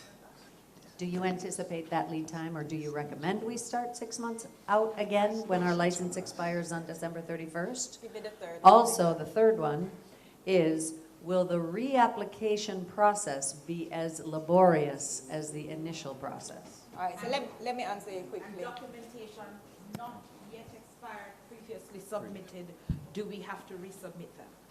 All right. So if I have a Let me answer your question. All right. So I think when Linda said license, you were speaking about the operating certificate. So I'm going to separate them, right? Let's be clear. We spoke about operating certificate, we spoke about license agreement, and we spoke about sub-concession agreement. And I think my time is up. So let's deal with operating certificate. As it is now, that is the one in the legislation that they have as annual, which is why we do it annual. We recognize a number of issues that companies have had. So basically right now we're doing that as an automatic renewal. Companies who recently would have had their operating certificate expire. Yes, Provided they are compliant. Right, Ainsley, I know. Thank you. Companies whose operating certificate expired recently, you'd see that it was basically done automatically. And that's on the basis that you submit your tax compliance certificate, that your insurance is there if you're a developer. If you're a developer, your lease is not expired. So that goes to answer your colleague's question where she's saying if you need the documents again. If the documents are not expired, we don't ask for them again. So just to be clear on that. Now to answer Linda's second question about lead time, a lot of what we found, because the regime is not novel, is a lot of what persons submit are not sufficient, or they choose to submit something today, then tomorrow they submit it. So we found that it's important to communicate more with the client from a stakeholder, from a business partner perspective, to say, okay, this is what you need, put it in just like the recent one that you did, which you'll see will go way faster than the ones before. So I think it's a learning process. So to say to you, there's a general processing time that we have, standard operating procedures that we follow.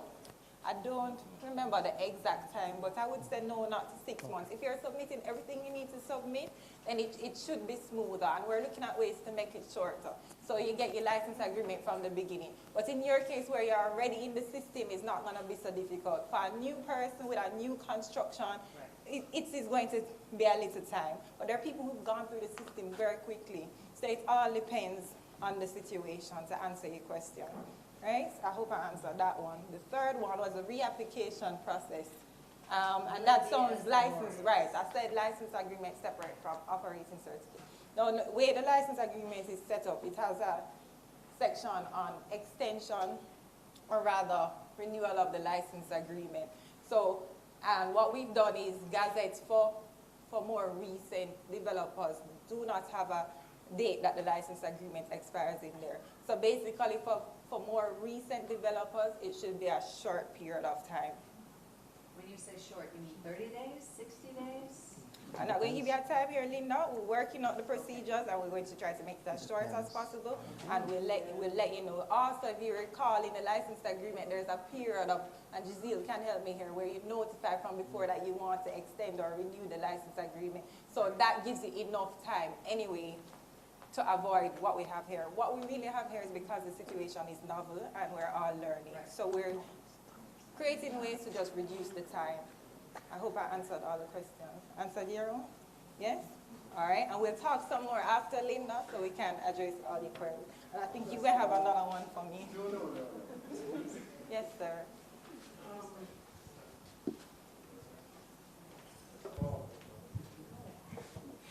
I operate a distribution company in the Kingston Free Zone, so I suppose that would make me a zone user or potential zone user.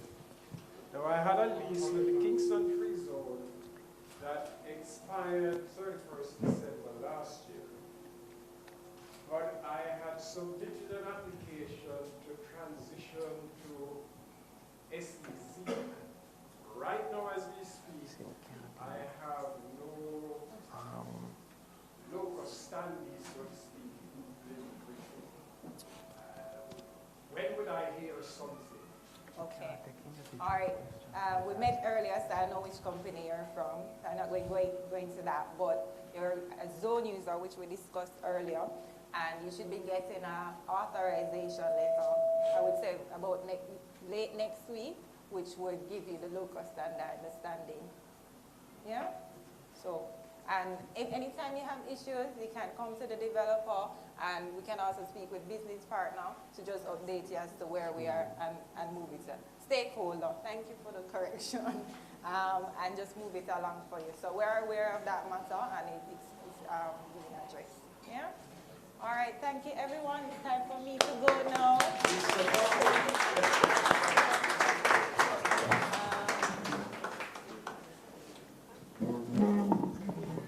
All right, thank you very much, Ms. Bennett. Thank you for that riveting presentation, and a lot of information came out of that.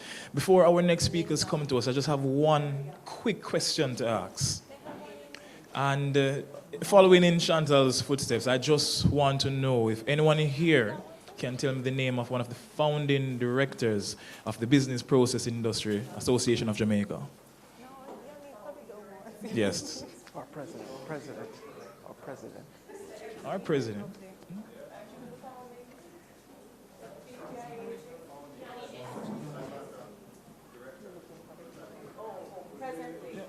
No, founding. So that is correct, Mr.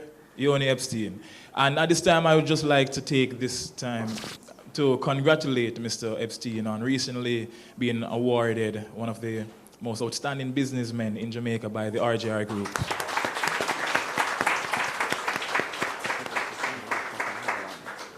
So thank you for all of the hard work that you've been putting in, and we see it, we notice it, and we wish you well going forward. Now, for our next presentation, we'll be speaking about the Business Acceleration Center and monitoring. And to make this presentation, we have two of our heavy hitters coming to you.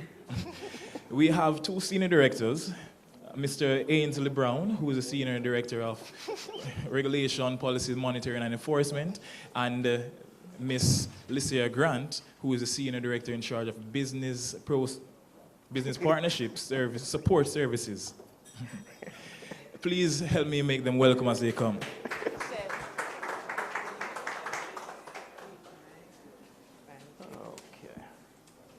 Good morning, everyone. Was it afternoon now? Or afternoon, sorry. Afternoon. Finish, we go through the different points here. Oh. So I have all No, of them. it's not Scott.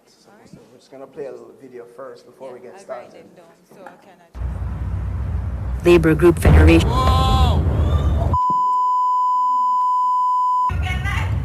I'm videoing it. What the I think that might be a gas station or something. I guess. Whoa! Oh! What the?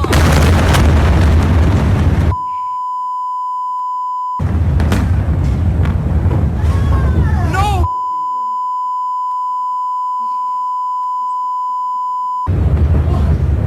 No, baby! No! Are we dangerous here? Yeah, we're dangerous. Oh my God! Oh dear! Are you filming? Yes, I'm filming. Wow! Wow! I think we are dangerous.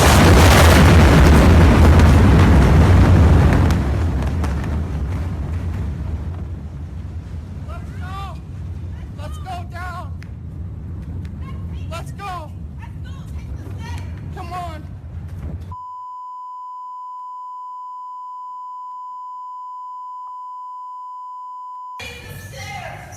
Labor Group Federation of Free Workers, or FFW, offers to send its safety officers to investigate the deadly fire in a local Davao City mall to determine who should be accountable. At least 36 call center employees were trapped and killed inside a burning NCCC mall on Christmas Day.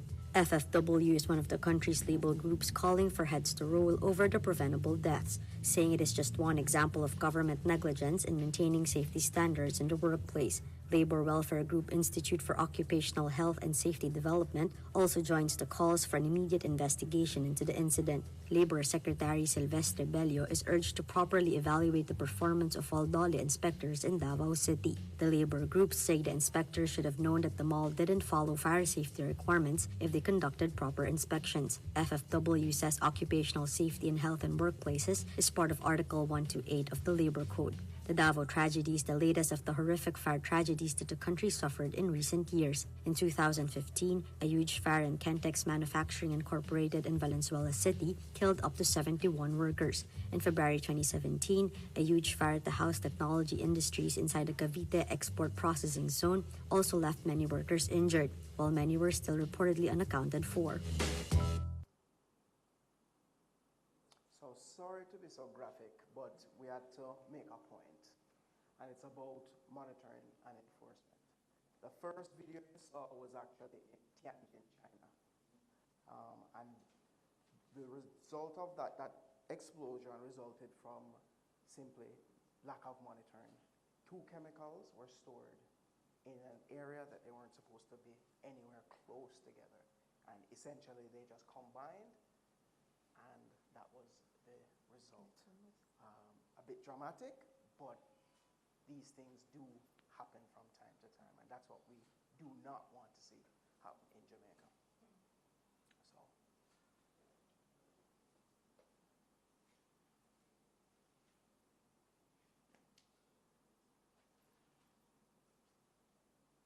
So why do we monitor? It's best practice for government-run fiscal regimes.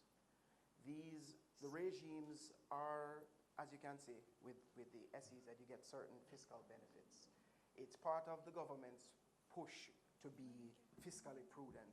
At one point, Jamaica had 147% debt to GDP ratio. It's brought it down to 93%, and within another 5 years, hopefully down to 60%.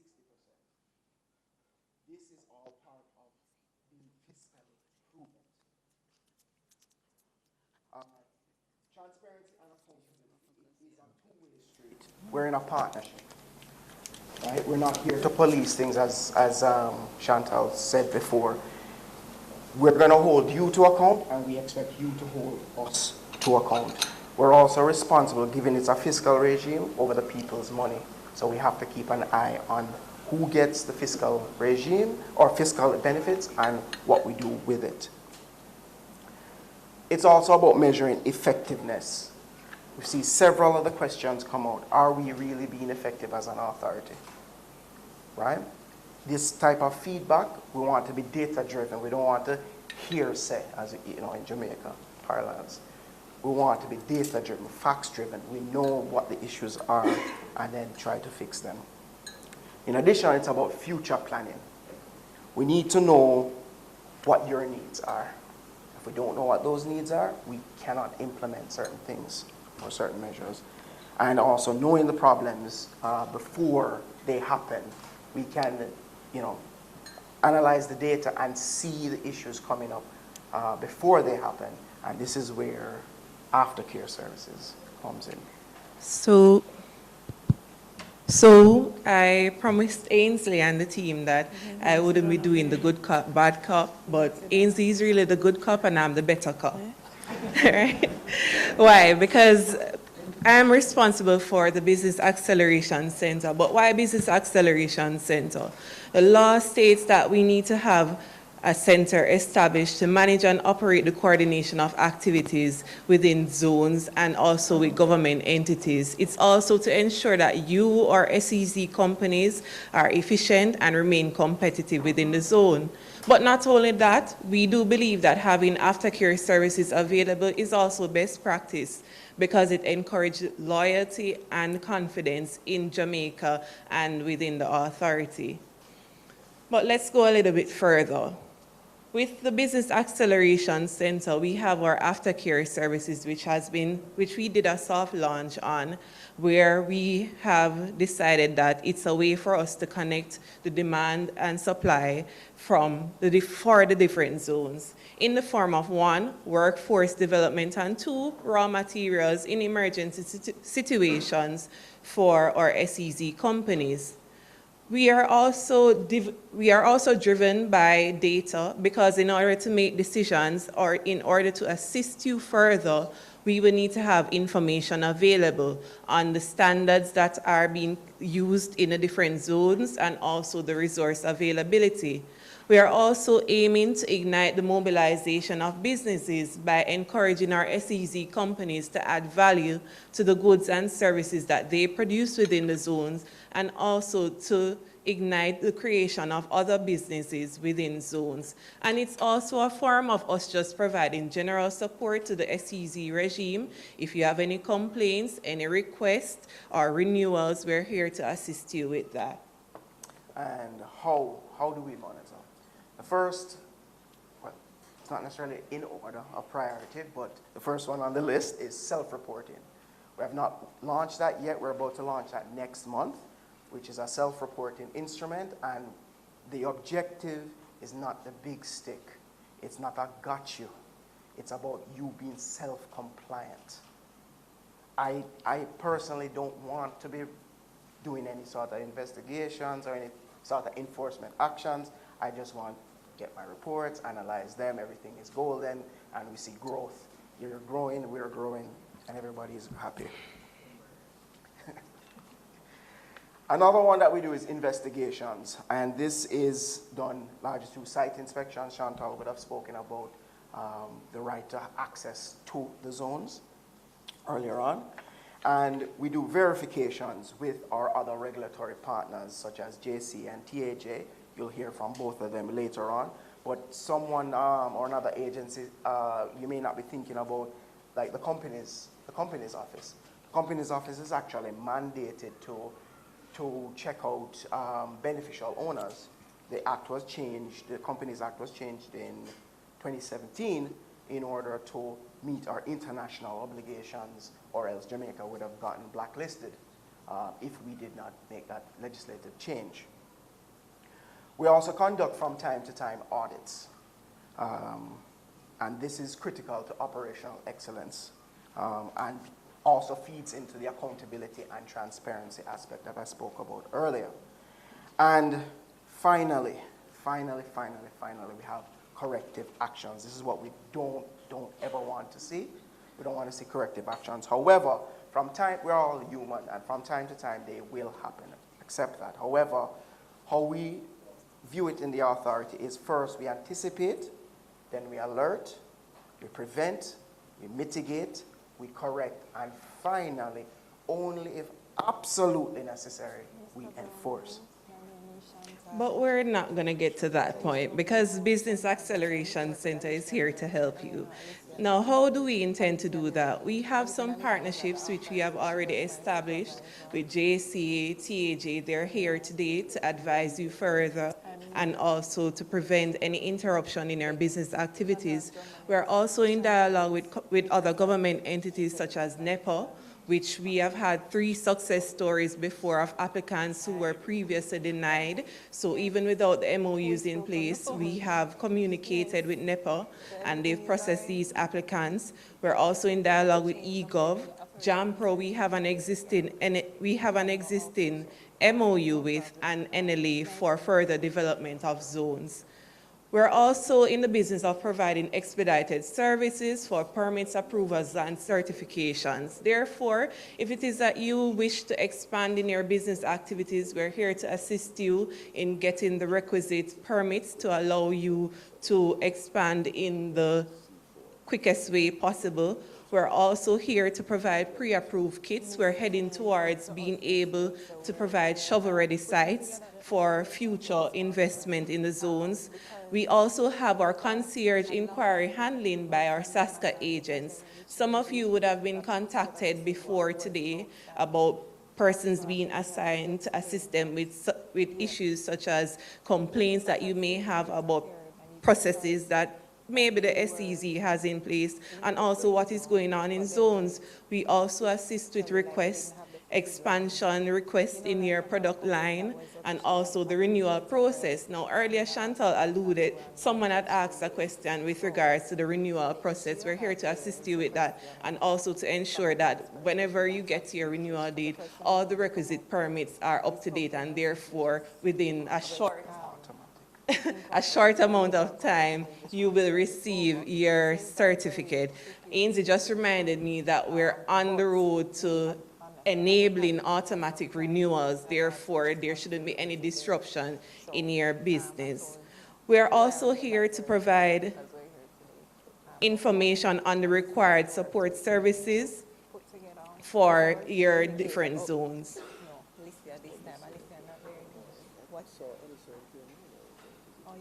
So what do we monitor? We're monitoring for economic impact. We need to know exactly what is going on in the zones. The government has put forward a fiscal package, and there's an expectation that there'll be growth coming from that, and job creation and development and so forth. We're looking at it. I've purposefully set this out in a sustainability framework, economic, social, and environmental. So the economic side, we're looking at the CapEx and GDP contribution, for example, social, job creation, skills upgrading. Your environmental side of things, we want to see, your energy footprint, water usage, and such and so forth. The terms and conditions that you have agreed. In your license agreement, if you're a developer, you would have agreed to certain conditions. If you are constructing, for example, you would have had milestone dates that you need to meet, and we will be holding you to those, and other activities that you need to do. Likewise, in your authorization, if you're an occupant, you would have been given certain conditions that you need to meet. And as well, we expect fiscal compliance. If you owe the government taxes, you pay your taxes on time. You have NHD and NIS to remit, you do so as well. If you have issues at customs, no customs breaches, and so forth. Right, and not to be outdone by regulatory and enforcement, how is it that Business Acceleration Center, what is it that Business Acceleration Center will be using through our aftercare services to achieve that? Now, one of the first things that we have in mind is to have our physical Business Acceleration Center established. As Chantal would have mentioned in her presentation, one of the obligations of the developer is to provide physical space to accommodate SEZ, correct me if I'm wrong, Ainsley, SEZ, customs, TAJ, in order to ensure that your business is efficiently run, correct? So what we're going to do at this point in time is to make an assessment based on the demand that is there for these services for the different zones. The second thing that we're going to use is an integrated digitized services. With our collaboration with eGov, we'll be providing a platform, a one-stop shop platform, in order for our SEZ entities to be able to access all the services with our partnering entities. We also have MOUs and SLAs with our stakeholders already in place, JSEZA, TAJ. We are moving towards having even financial services, MOUs with our financial services to be able to provide access to funding for our SEZ entities who may want to expand or create new zones. We'll also be having our executive management roadshow, which would include travel and site visits by our executive management team to the different zones and SEZ entities in order to be able to just have a soft touch and also to ensure that all your concerns are being heard at the highest level.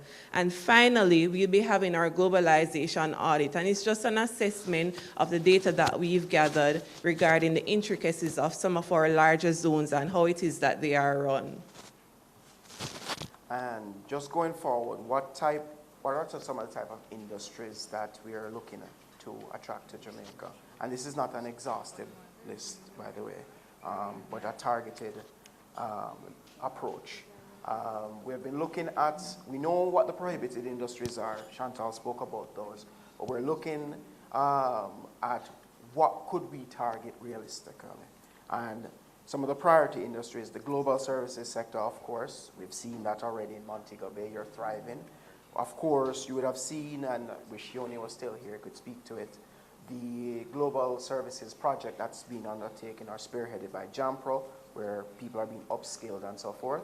So we're building on those government initiatives, so targeting more of the IT-enabled services and so forth. Logistics and supply chain management, Dr. Dean spoke about Kingston Wharves and so forth. Automotive, we're looking into that as well. Pharmaceuticals, biotech, and beauty care. We actually have several raw materials that we're underutilizing in the country that can be turned into beauty care products, one of which is cannabis, and castor oil and so forth.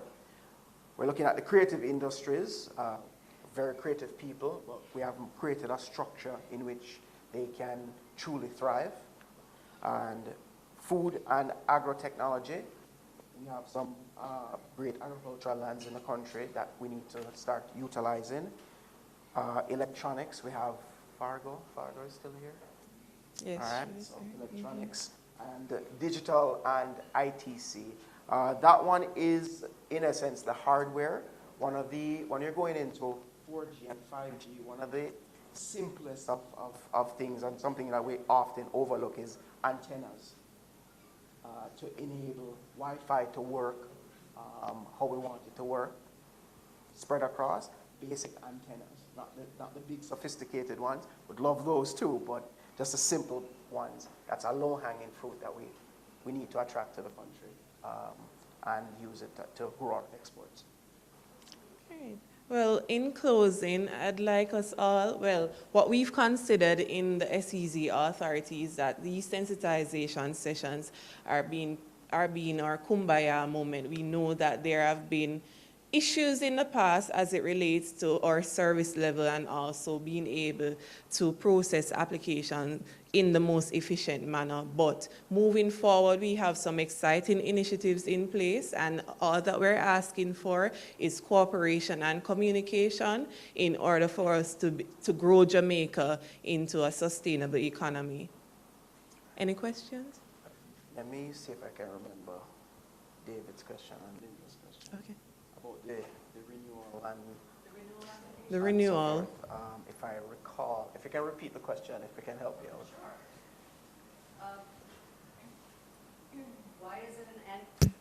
Why is it annual? Oh, well, I think Chantal took that right. One. What's the lead time you recommend for us to get started on our renewal applications? Okay. Right. So let me begin with it. All right, so ideally, the Business Partner and Support Services reaches out to SEZ entities 3 months before in order to advise them of any outstanding permits or licenses that needs to be renewed in time for the operating certificate to be provided to them. So there's two types of renewal. So I had to, when you said the question, I wasn't clear, but I'll speak to both of them. There is the license agreement itself, you have 5 years, 10 years, 20 years, and that's coming to an end, and then there's a renewal. First step is yours. You have to indicate to the authority that, we love Jamaica, we want to remain, please, we want to renew. Now, let's say I'm speaking to the existing process that we have in place, and it will be part of the overall process, but I'm going to give you the shortcut that we're working on. And that is basically the automatic renewal from the license, from the operating certificate, not the license. The license is on you to tell us we still want to remain. If say you got for your license agreement 5 years, let's use a 5-year period, and year on year for your operating certificate, every year you're renewing your operating certificate, we're moving to automatic renewal provided that you're compliant, right? So if you do you have a valid TCC? You're tax compliant. Great. You have no issues with customs. Great. You've met your milestones that, or any things that the authority has. Great. Things like that, then it will be automatic. So Lycia's team will be working with you to ensure that all is well. You're there and you're not dealing with me at all. I'm basically reviewing, get your reports, and I say, oh, they're good to go. Renew. Automatic. However, if it is not, if there's something wrong, then we go back to Lycia's team and let's work it out. It's not about the big stick. It's always about let's find a solution to the problem. But you won't get there, Linda, because I'm here to remind you. Right? So mine was, but before that. Okay. You talk about TCC. Yes. That's electronic. We don't get the paper anymore. You have an MOU. Why don't you just check it? We can do. We do check. Good. So it's okay. You would say, my goodness, David, you are not compliant. No. It wouldn't be up for me to say that. I know I'm paying my taxes. We do, from a business partner and support services perspective, we do advise persons. We do from time to time. I'm not trying to get out of it. It's just a thing of, we're in the 21st century, and it's sort of joined up stuff, and you have MOUs with at least the taxman, and those other rich organizations like the National Housing Trust and the Government for Education Tax. It just seems a bit peculiar that actually you should know we're compliant.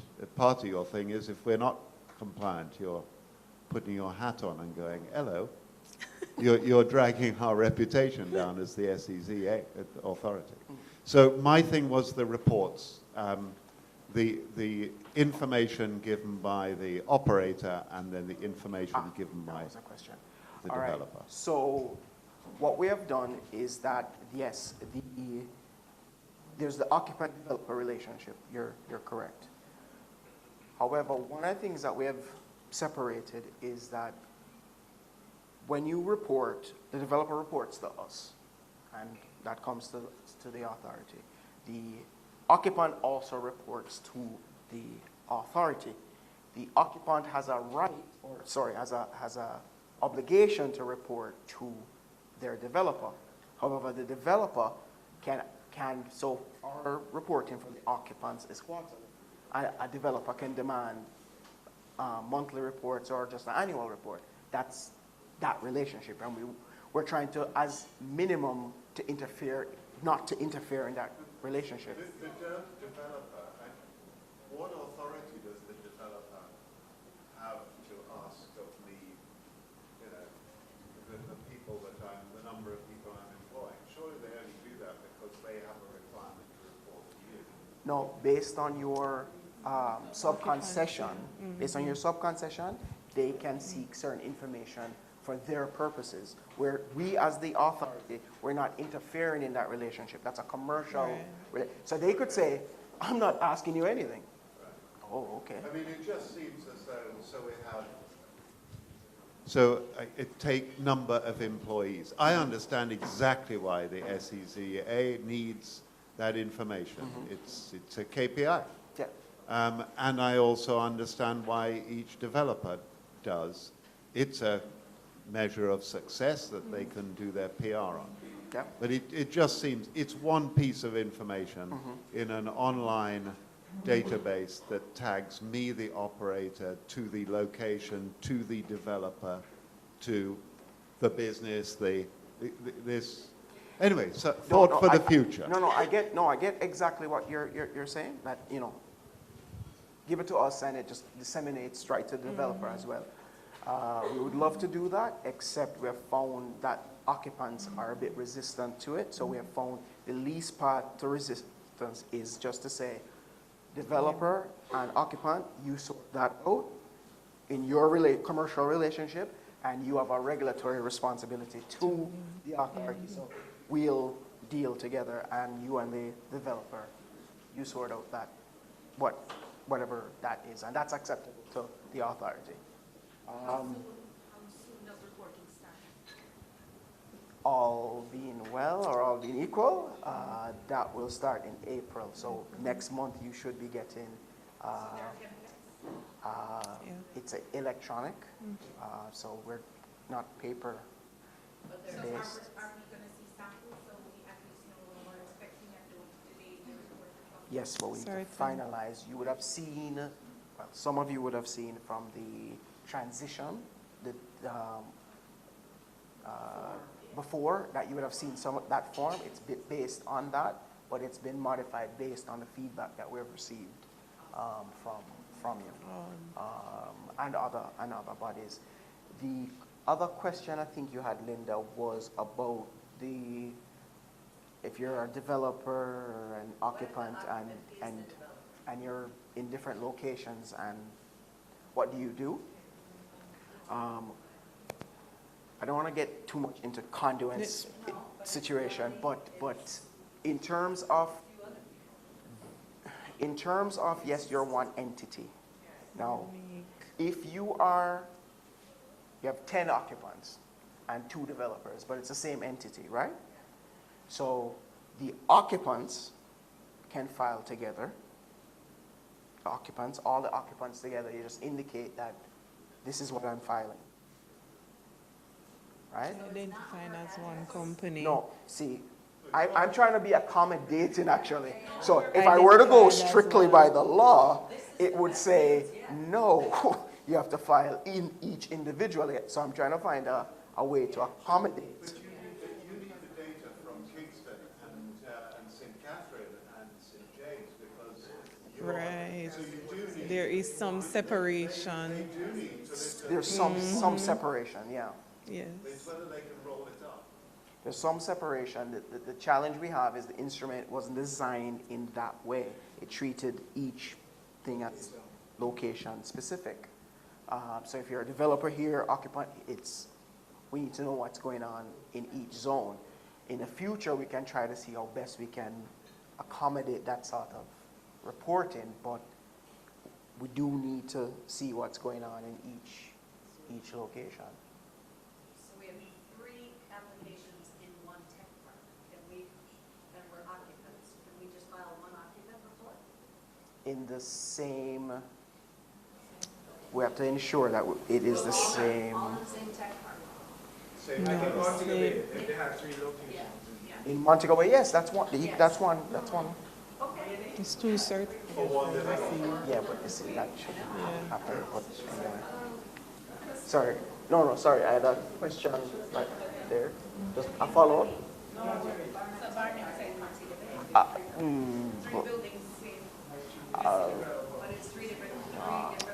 You see, I think so. In order to be able to provide accurate data. The data will become useless. Yeah. Just do it at once. That's what I'm arguing. Don't want it. Oh. Click a button, say send this to my developer and send it to you. Well, the developer, Unclick the developer thing. Okay. I think got a question right there, no? Oh.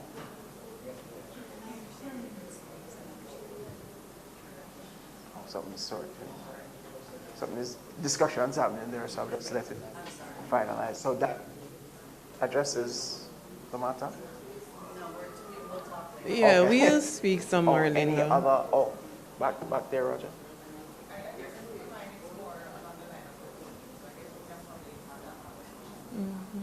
Okay. Any other question?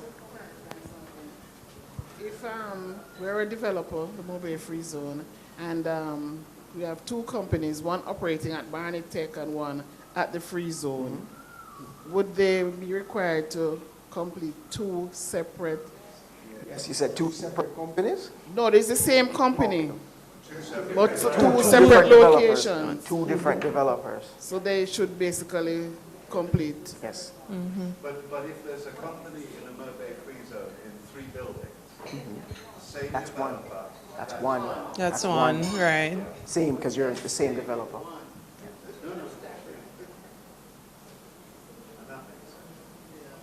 Any other Questions? In terms of the reporting and the new form, because the form would have been modified from when we were at the transition workshop. Do you plan to have a workshop that can take us through these reports rather Yes. than just send it electronically? Okay. Yes. The thing is, it's largely based on, like 99% based on what's in the regulations. So we're basically... You have a workshop and we just walk through these forms, because you have to think that based on what I saw at the transition period, they're very complex and very private business-related information that you're requiring of us.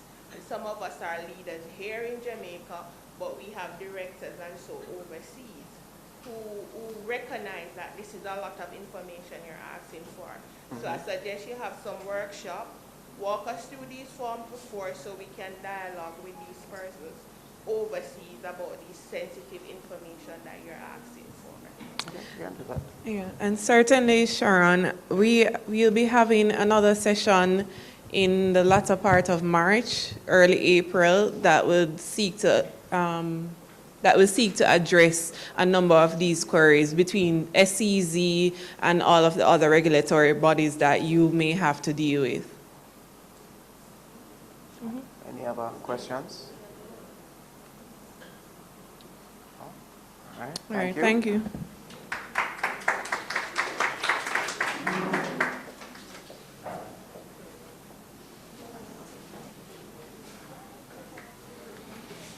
All right, and we thank Ainsley and Alicia for that wonderful presentation. I trust that everyone is content with all of the answers, and we do look forward to follow-up discussions after this session is finished. Now, just one quick note on the video that began this presentation. That BPO agency from Tenjin was in charge of operating one of our companies here in Jamaica, and that's the sugar factory in Frome. Now, when it is that that company had that damage being done, it tremendously affected our Frome factory here, and because of that, they had to shut down for a while they got everything back under control.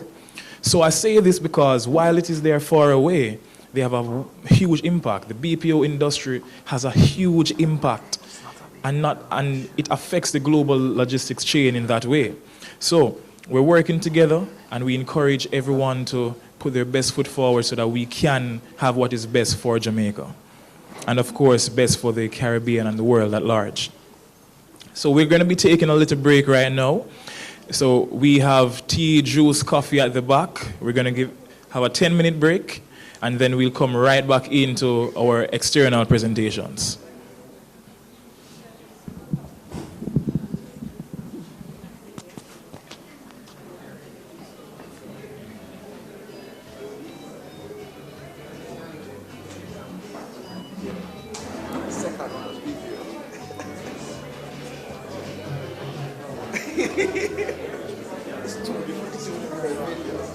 Second one, the other one there was warehousing, so equipment was being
#1 place for doing business in the Caribbean and 6th in the Latin America and Caribbean region. 16 consecutive quarters of successive growth, restoring the country's macroeconomic stability. This is who we are.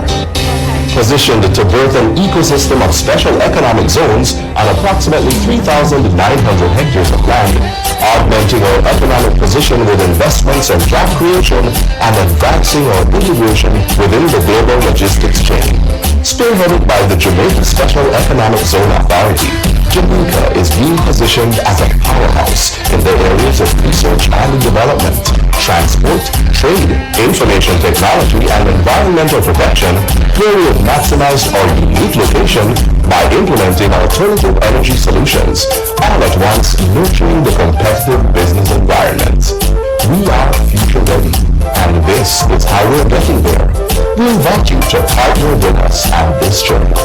Bordered to the north by the city of Kingston, to the west by Hunts Bay and the municipality of Portmore, and to the south by the Palisades Spit, the 16.9 kilometers long and 3.2 kilometers wide, Kingston Harbor is a point of exchange for business, leisure, and recreation.